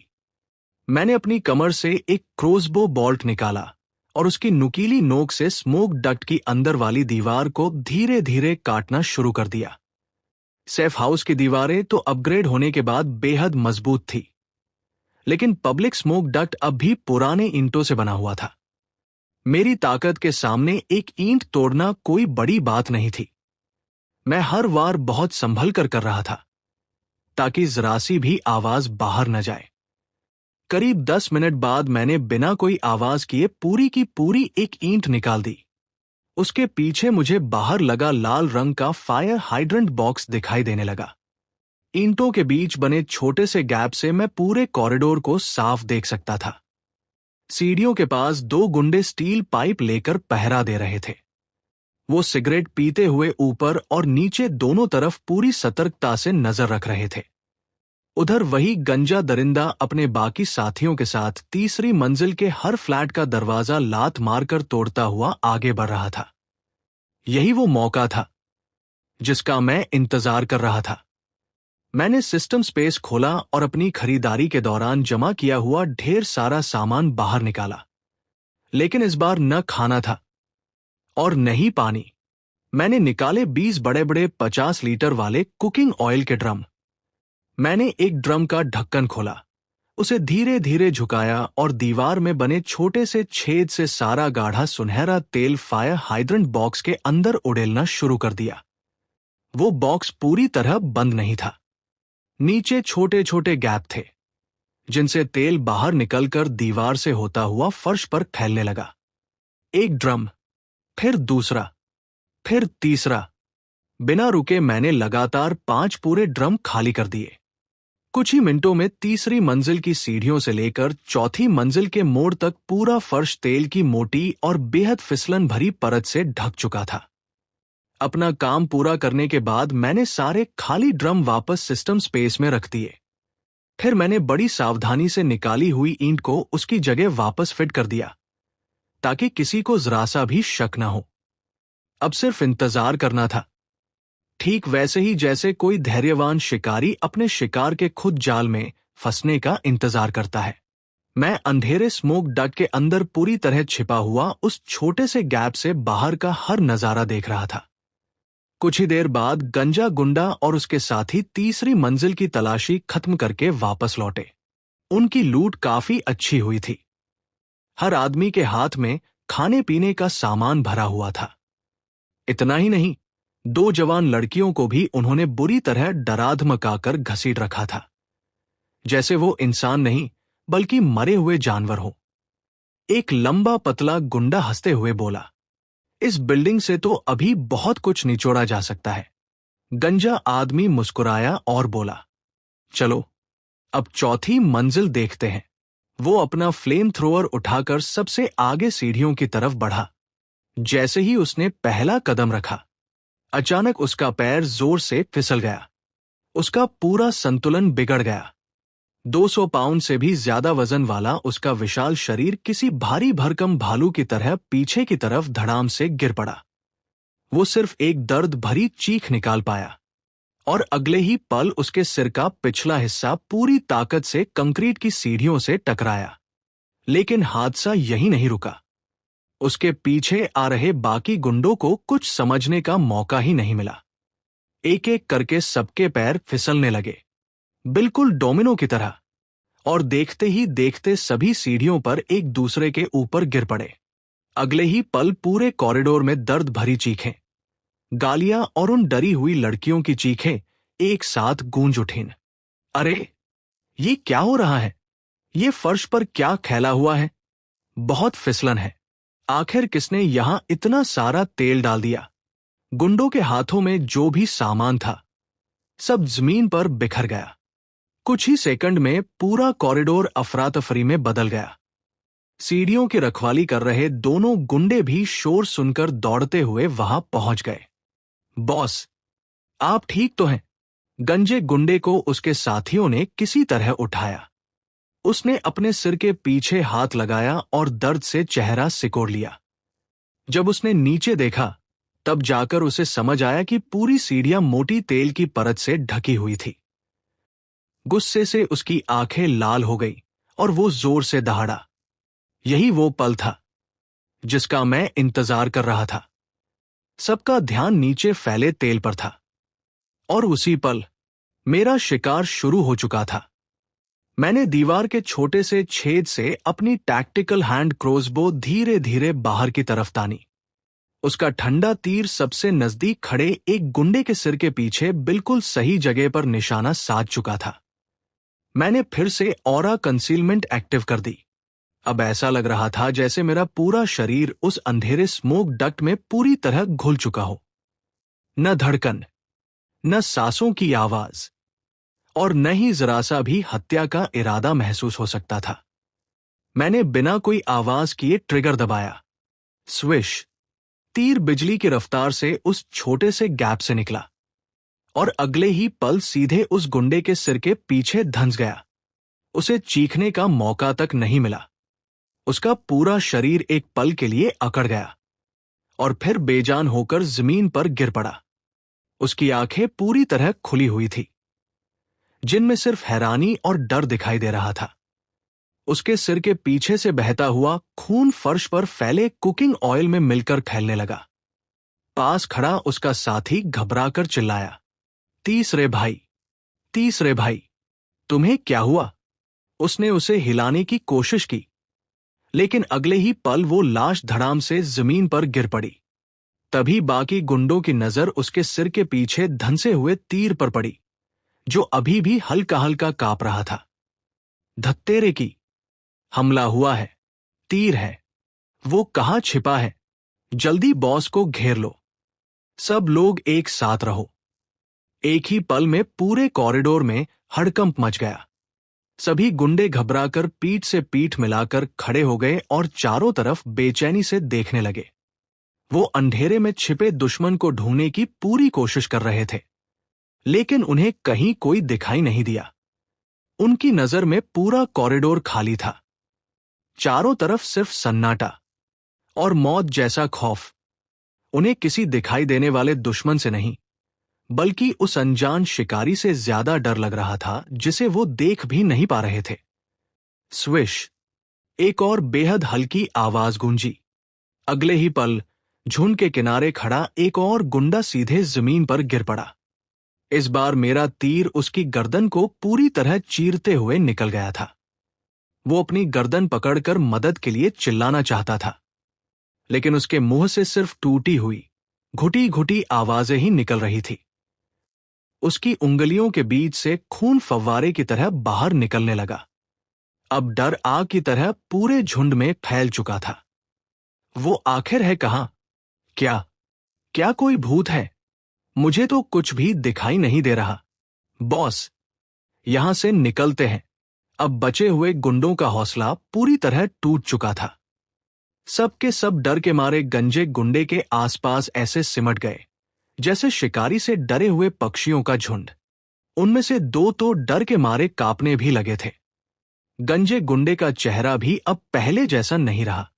उसने जिंदगी में न जाने कितने लोगों को मारा था, आग लगाई थी और न जाने कितने खूनी मंजर देखे थे। लेकिन आज जो हो रहा था वो उसके लिए भी बिल्कुल नया था। दुश्मन एक बार भी सामने नहीं आया, फिर भी उसके 3 आदमी बिना आवाज किए मारे जा चुके थे। उसे ऐसा महसूस हो रहा था जैसे अंधेरे में कोई अदृश्य आंखें लगातार उन पर नजर रखे हुए हों और किसी भी पल उनकी जान ले सकती हों। गंजे गुंडे ने अपने दिल के डर को दबाते हुए जोर से दहाड़ लगाई, सब चुप हो जाओ। उसने अपना फ्लेम थ्रोअर उठाया और खाली पड़े कॉरिडोर की तरफ देखकर चिल्लाया, कौन है तू? अगर हिम्मत है तो सामने आ। छिपकर वार करने वाले कायर, आ मेरे साथ आमने सामने लड़। उसकी आवाज पूरे कॉरिडोर में गूंज उठी, लेकिन जवाब में कोई आवाज नहीं आई। जवाब आया मेरे तीसरे घातक तीर का। स्विश। इस बार मेरा निशाना गंजे गुंडे के ठीक बगल में खड़ा वो आदमी था जिसके हाथ में फायर एक्स थी। तीर सीधा उसकी आंख में घुसा, उसके दिमाग को आर पार चीरता हुआ निकल गया। धड़ाम। एक और लाश जमीन पर गिर चुकी थी। अब तो गंजे गुंडे के भी रोंगटे खड़े हो चुके थे। उसे समझ आ गया था कि मेरा निशाना कभी नहीं चुकता। मैं जिस पर तीर चलाता वो वही ढेर हो जाता। और सबसे ज्यादा डराने वाली बात यह थी कि हर बार मैं उसके बिल्कुल पास खड़े आदमी को मार रहा था। मैं सिर्फ उन्हें खत्म नहीं कर रहा था, मैं धीरे धीरे उनका हौसला और दिमाग भी तोड़ रहा था। आखिरकार गंजा गुंडा डर गया। वो जोर से चिल्लाया, चलो यहां से निकलो, अभी इसी वक्त इस बिल्डिंग से बाहर निकलते हैं। अब उसमें लड़ने की हिम्मत नहीं बची थी। वो मुड़कर तेजी से नीचे की तरफ भागा, लेकिन एक बात वो भूल चुका था। उसके पैरों के नीचे वही तेल फैला हुआ था जो मैंने पहले से बिछा कर रखा था। जैसे ही उसने तेजी से कदम बढ़ाया, उसका पैर फिर से बुरी तरह फिसल गया। धड़ाम। वो सीधे मुंह के बल जमीन पर गिर पड़ा। उसके हाथ से फ्लेम थ्रोअर भी छूट गया और फिसलता हुआ कई मीटर दूर जाकर रुक गया। मेरी आंखों में चमक आ गई। यही मेरा मौका था। मैंने बिना एक पल गवाए स्मोक डक्ट से छलांग लगा दी। ऑरा कंसीलमेंट अभी भी एक्टिव थी, इसलिए मेरे बाहर आने का किसी को जरा भी एहसास नहीं हुआ। मैं बिल्कुल एक जंगली बिल्ली की तरह बिना आवाज किए जमीन पर उतरा और कुछ ही सेकंड में दौड़कर उस फ्लेम थ्रोअर तक पहुंच गया। मैंने उसे एक हाथ से उठा लिया। वो काफी भारी था, लगभग 40 से 50 पाउंड का। उस पर अभी भी उस गंजे गुंडे के हाथों की गर्माहट बाकी थी। जैसे ही मैंने हथियार अपने हाथ में लिया, तभी बचे हुए गुंडों की नजर पहली बार मुझ पर पड़ी। वो रहा, यही है जिसने तीसरे भाई को मारा। ये लड़का अचानक आया कहां से? सब मुझे घूरने लगे। उनके चेहरों पर हैरानी साफ दिखाई दे रही थी। उधर गंजा गुंडा किसी तरह उठकर खड़ा हुआ। जैसे ही उसने देखा कि उसका सबसे ताकतवर हथियार अब मेरे हाथ में है, उसकी आंखें गुस्से से लाल हो गई। वो पागल सांड की तरह मेरी तरफ दौड़ते हुए चिल्लाया, लड़के, मेरा हथियार वापस कर। मैं हल्का सा मुस्कुराया, सिर्फ सपने देख। मैंने उसे अपने पास आने का एक भी मौका नहीं दिया। मैंने फ्लेम थ्रोअर का मुंह सीधा उसकी तरफ घुमा दिया और ट्रिगर दबा दिया। वूश! करीब 3 मीटर लंबी आग की भयानक लपट पल भर में बाहर निकली। अगले ही सेकंड गंजा गुंडा आग की लपटों में पूरी तरह घिर चुका था। उसकी इंसानों जैसे नहीं, बल्कि दर्द से भरी डरावनी चीख पूरे कॉरिडोर में गूंज उठी।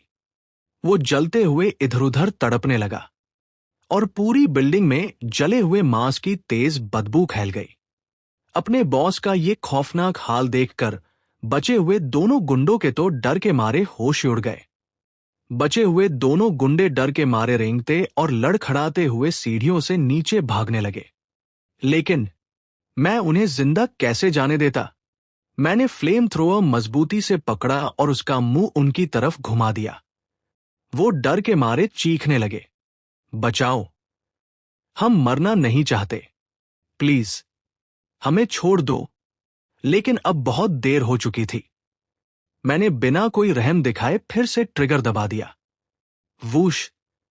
आग की भयानक लपटें पूरे कॉरिडोर में फैल गई। तीसरी मंजिल देखते ही देखते आग के समंदर में बदल गई और फर्श पर फैला हुआ कुकिंग ऑयल उस आग के लिए सबसे खतरनाक ईंधन बन गया। लपटें पहले से भी ज्यादा भड़क उठीं। जिन दो लड़कियों को गुंडों ने अगवा किया था, वो डर के मारे एक कोने में छिप गई और कांपने लगी। मैंने उनकी तरफ एक बार भी नहीं देखा। मैं बस ठंडी नजरों से उन गुंडों को आग में तड़पते हुए देखता रहा, जब तक कि उनकी चीखें हमेशा के लिए बंद नहीं हो गई। लेकिन मेरा काम अभी खत्म नहीं हुआ था। मैं फ्लेम थ्रोअर लेकर दूसरी मंजिल की तरफ उतर गया। वहां अभी भी कुछ गुंडे हथियार लेकर पहरा दे रहे थे। ऊपर का शोर सुनकर वो पहले ही सतर्क हो चुके थे। जैसे ही उन्होंने मुझे देखा, मैं आग की लपटों के बीच किसी मौत के देवता की तरह उनकी तरफ बढ़ रहा था। उन्हें देखते ही सबके चेहरे का रंग उड़ गया। तू तू कौन है? मैंने कोई जवाब नहीं दिया। मेरा जवाब मेरे हाथ में उठे फ्लेम थ्रोअर ने दिया। इस तबाह हो चुकी दुनिया में आग से बढ़कर किसी का अंतिम संस्कार और कुछ नहीं था। मैं एक एक मंजिल नीचे उतरता गया और जो भी गुंडा मेरे सामने आया, उसे आग की लपटों में खत्म करता गया। कुछ ही देर में पूरी बिल्डिंग में सन्नाटा छा गया। अब सिर्फ जलती हुई आग की चटकने की आवाजें बची थी और हवा में फैली जले हुए मांस की बदबू। मैं फ्लेम थ्रोअर उठाकर वापस अपनी छठी मंजिल वाले फ्लैट के दरवाजे तक पहुंचा। इस लड़ाई में मेरी काफी ताकत खर्च हुई थी, लेकिन थकान से भी ज्यादा मेरे अंदर एक अजीब सा जोश उमड़ रहा था। दूसरों की जिंदगी और मौत पर पूरा कंट्रोल होने का एहसास। वो नशे की तरह था। मैंने दरवाजा खोला और अंदर चला गया। लिविंग रूम में लिन मैन और चाइना पहले से डरी सहमी बैठी थी। उन्होंने बाहर की चीखें भी सुनी थी और जलते हुए मांस की बदबू भी महसूस की थी। जैसे ही उन्होंने मुझे खून, धुएं और बारूद की गंध से लथपथ हाथ में फ्लेम थ्रोअर लिए देखा, दोनों डर के मारे एक कदम पीछे हट गई। उनमें से एक ने कांपती हुई आवाज में पूछा, मास्टर, क्या सब खत्म हो गया? मैंने बिना कुछ कहे फ्लेम थ्रोअर को जमीन पर फेंक दिया। धड़ाम! भारी आवाज पूरे कमरे में गूंज उठी। फिर मैंने शांत स्वर में कहा, जाकर गर्म पानी तैयार करो, मुझे नहाना है। और हां, बाहर कॉरिडोर में लगी आग भी बुझा देना। मुझे जले हुए मांस की बदबू बिल्कुल पसंद नहीं थी। मैंने शांत आवाज में कहा, बाहर की आग बुझा दो। मेरी बात सुनते ही चाइना का चेहरा पीला पड़ गया। वो घबराकर बोली, मास्टर, बाहर तो हर तरफ आग लगी हुई है। मैंने उसकी तरफ देखा। क्या तुमसे नहीं होगा? उसने तुरंत सिर हिलाया।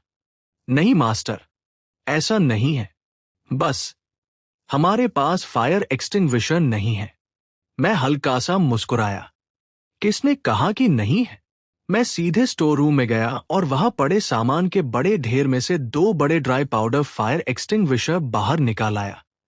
शॉपिंग करते वक्त मैंने उन्हें बस यूं ही खरीद लिया था। मुझे भी नहीं लगा था कि उनकी जरूरत इतनी जल्दी पड़ जाएगी। मैंने दोनों फायर एक्सटिंग्विशर उनके पैरों के पास फेंक दिए। लो, अब है। मैं नहाकर बाहर आओ। उससे पहले पूरा कॉरिडोर साफ हो जाना चाहिए। जी मास्टर। दोनों डरते डरते फायर एक्सटिंग्विशर उठाकर बाहर चली गई। मैं उन्हें जाते हुए देखता रहा। मेरे लिए ये सिर्फ आग बुझाने का काम नहीं था। मैं चाहता था कि वो अपनी आंखों से बाहर की असली दुनिया देखें। तभी उन्हें समझ आएगा कि अपोकलिप्स कितना बेरहम हो चुका है और मेरे साथ रहना उनके लिए कितनी बड़ी किस्मत है। मैं आराम से बाथटब में लेट गया। गर्म पानी ने मेरे शरीर से खून की गंध और सारी थकान धो डाली। लेकिन दिमाग में अभी भी कुछ देर पहले की लड़ाई घूम रही थी, खासकर फ्लेम थ्रोअर चलाने का एहसास। उसकी वो बेकाबू, सब कुछ जलाकर राख कर देने वाली ताकत वाकई नशे जैसी थी। क्रोसबो से लड़ने के मुकाबले ये हथियार कहीं ज्यादा आसान और खतरनाक था। बस एक ही कमी थी, ये बहुत तेजी से ईंधन खत्म करता था। मैंने उसका फ्यूल टैंक चेक किया। सिर्फ एक लड़ाई में ही लगभग आधा ईंधन खत्म हो चुका था। ये कोई आम फ्यूल नहीं था। जितना इस्तेमाल करता, उतना हमेशा के लिए कम हो जाता। मुझे ये भी नहीं पता था कि चेक इन सिस्टम भविष्य में इसका फ्यूल फिर से देगा या नहीं। इसलिए मैंने तय किया, अब इसे सिर्फ जरूरत पड़ने पर ही इस्तेमाल करूंगा। नहाने के बाद मैंने साफ कपड़े पहने और बाथरूम से बाहर आ गया। लिविंग रूम में चाइना और लिन मैन पहले से वापस आ चुकी थी। दोनों सिर से पैर तक भीगी हुई थी। उनके चेहरे और कपड़े काले धुएं और राख से पूरी तरह ढके हुए थे। दोनों की हालत बेहद खराब लग रही थी, खासकर लिन मैन, जो कभी एक अमीर घर की बिगड़ी हुई लड़की थी। शायद उसने अपनी पूरी जिंदगी में इतना गंदा काम कभी नहीं किया होगा। अब वो दीवार का सहारा लेकर धीरे धीरे सांस ले रही थी। उसका चेहरा पूरी तरह सफेद पड़ चुका था। चाइना की हालत उससे थोड़ी बेहतर थी, लेकिन उसकी आंखों में अभी भी बाहर देखे गए खौफनाक मंजर का डर साफ दिखाई दे रहा था। दोनों के पैरों से काले काले निशान पूरे फर्श पर बन गए थे। मैंने भौहें सिकोड़ ली। मुझे देखते ही चाइना घबरा कर बोली, मास्टर, बाहर की आग पूरी तरह बुझा दी है। लेकिन कॉरिडोर की हालत, वो कुछ पल के लिए रुक गई। शायद उसके पास उस मंजर को बयान करने के लिए शब्द ही नहीं थे। मुझे बिना देखे ही सब समझ आ गया था। दर्जनों जली हुई लाशें, फर्श पर फैला कुकिंग ऑयल और हर तरफ बिखरा हुआ फायर एक्सटिंग्विशर का सफेद पाउडर। पूरा कॉरिडोर किसी नर्क से कम नहीं लग रहा होगा। मैंने उससे और कुछ नहीं पूछा। मैंने सिर्फ शांत आवाज में कहा, पहले जाकर खुद को अच्छी तरह साफ करो, फिर पूरा फर्श भी बिल्कुल साफ कर देना। दोनों ने बिना कोई शिकायत किए सिर झुका दिया। उनके शरीर पूरी तरह थक चुके थे। फिर भी एक बाथरूम की तरफ चली गई और दूसरी पोछा लेने। मैं सीधा मॉनिटरिंग स्क्रीन के सामने जाकर बैठ गया और बाहर का हाल देखने लगा। कॉरिडोर की आग सच में बुझ चुकी थी, लेकिन वहां का नजारा अभी भी बेहद डरावना था। सारे गुंडों की लाशें जलकर काले कोयले जैसी हो चुकी थी। कोई सिकुड़कर पड़ा था, कोई अजीब हालत में जला हुआ था और हवा में अब भी सड़ी हुई बदबू फैली हुई थी।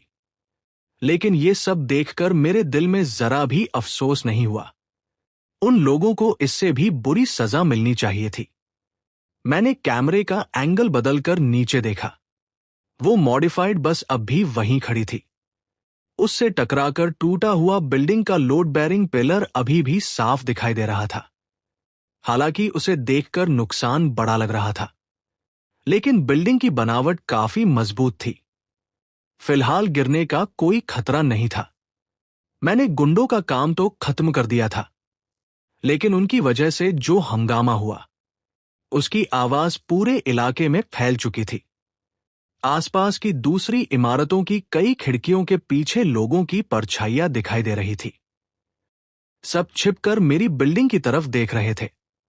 शायद मेरा सेफ हाउस अब कई लालची लोगों की नजर में आ चुका था, लेकिन मुझे इसकी कोई चिंता नहीं थी। अभी जो कत्लेआम हुआ था, वो मेरी ताकत का सबसे बड़ा संदेश था। मुझे पूरा यकीन था कि अंधेरे में छिपे वो लोग जब तक मेरी असली ताकत का अंदाजा नहीं लगा लेते, तब तक कोई जल्दबाजी नहीं करेंगे। और यही मौका मेरे लिए सबसे कीमती था।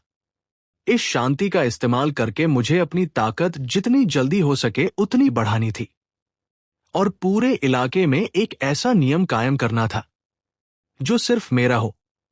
कुछ देर बाद लिन मैन और चाइना नहाकर वापस आ गई। उन्होंने पूरा लिविंग रूम चमका दिया था। अब दोनों ने साफ सुथरे कपड़े पहन रखे थे। ये वही साधारण टी शर्ट और शॉर्ट्स थे जो मैंने पहले से खरीद कर रखे थे।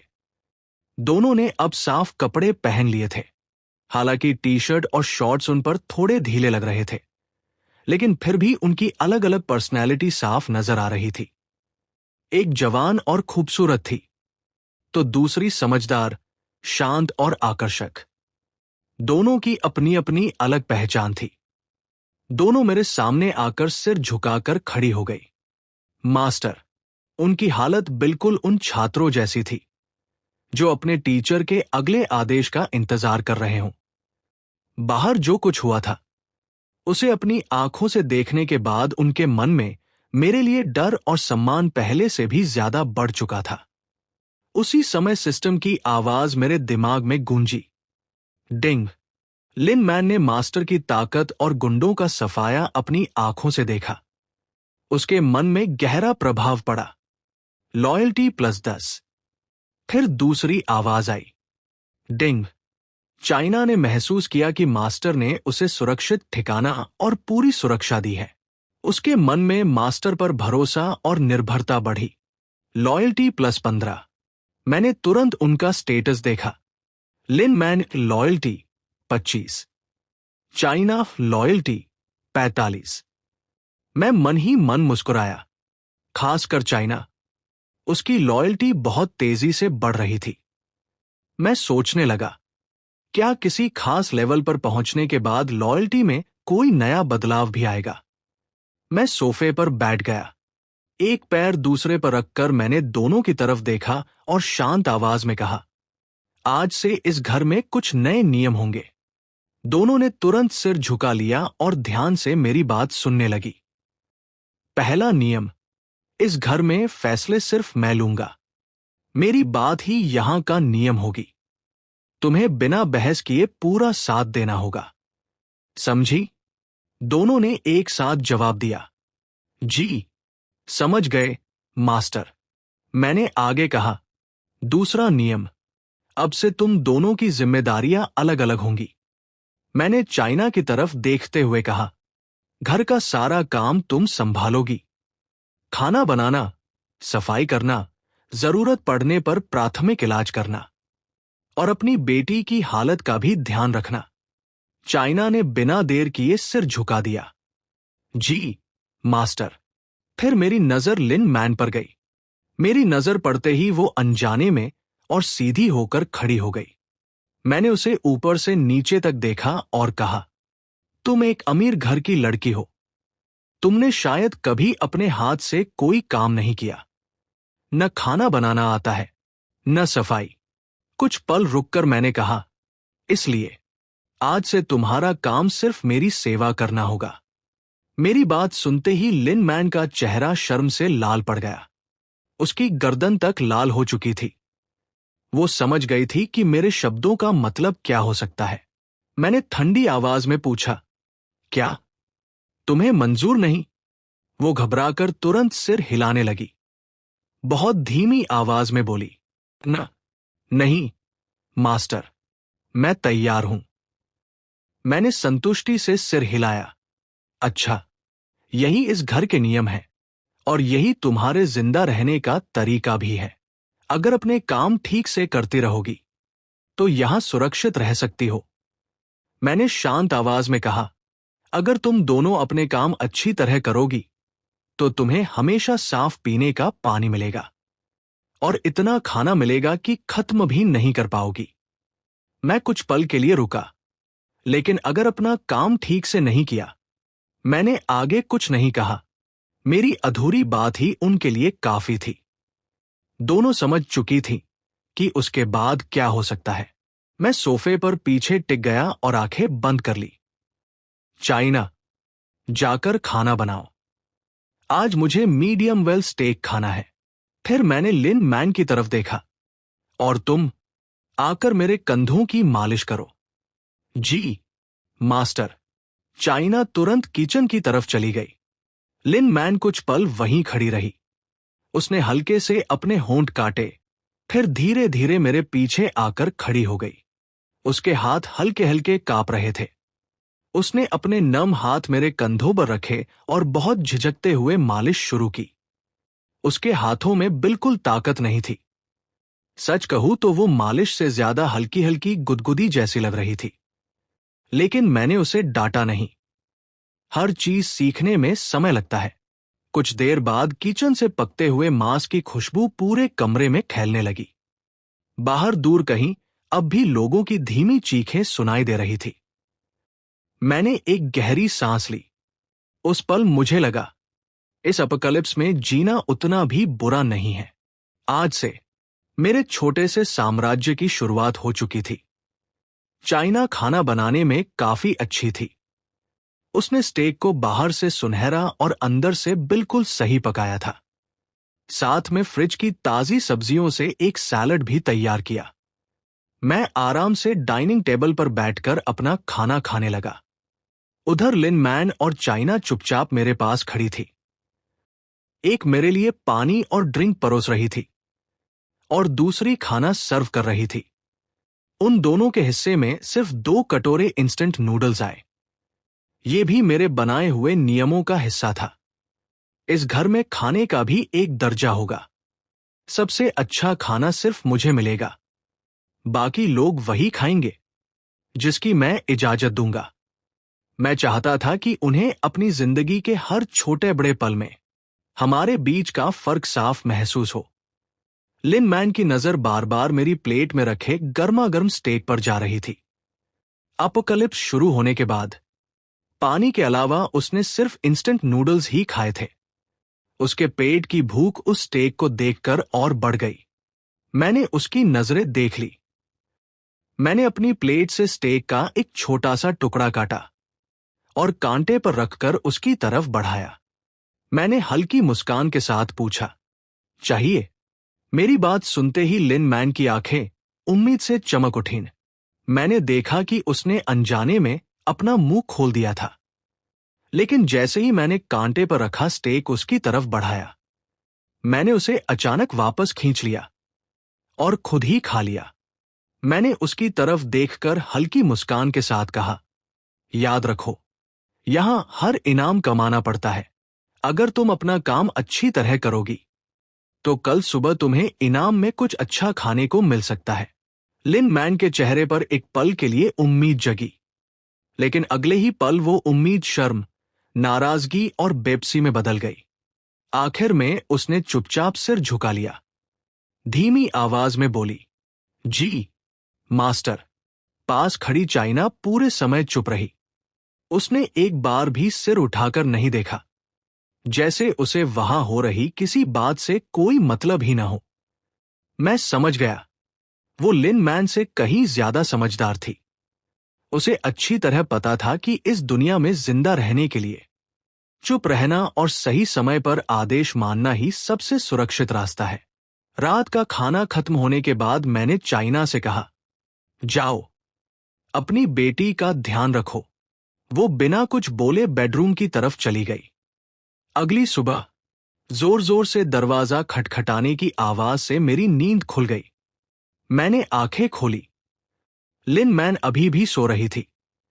उसकी आंखों के किनारों पर सूखे आंसुओं के निशान साफ दिखाई दे रहे थे।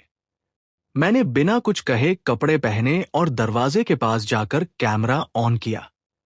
स्क्रीन पर जो चेहरा दिखाई दिया, उसे देखकर मुझे थोड़ी हैरानी हुई। वो हमारी बिल्डिंग के बिल्डिंग मैनेजर मिस्टर वोंग थे। करीब 50 साल के, जो पहले हमेशा शांत और मददगार इंसान लगते थे, लेकिन इस वक्त उनके चेहरे पर साफ घबराहट दिखाई दे रही थी। उनके पीछे 7-8 दुबले-पतले पड़ोसी भी खड़े थे।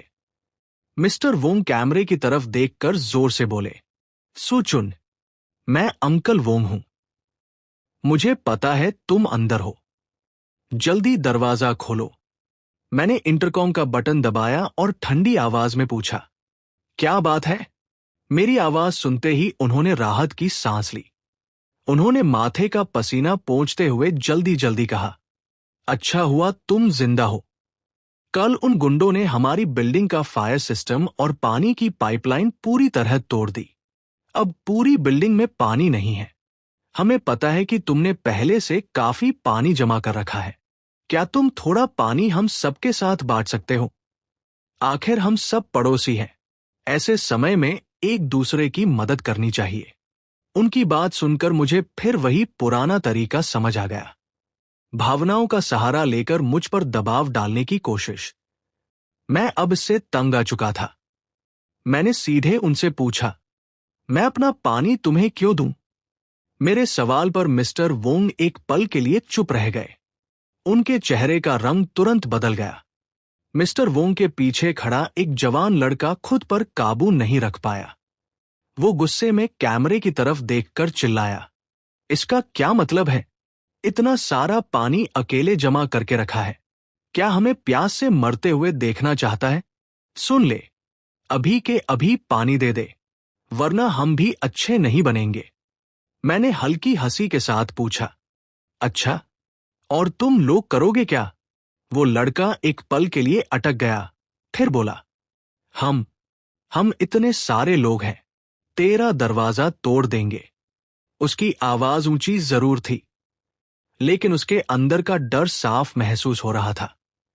मैं मुस्कुराया, तो फिर कोशिश करके देख लो। इतना कहकर मैंने इंटरकॉम बंद कर दिया। मैं भी देखना चाहता था, आखिर इन लोगों में मेरे दरवाजे को तोड़ने की हिम्मत आती कहां से है। उधर दरवाजे के बाहर मिस्टर वोंग के माथे पर पसीना आ गया।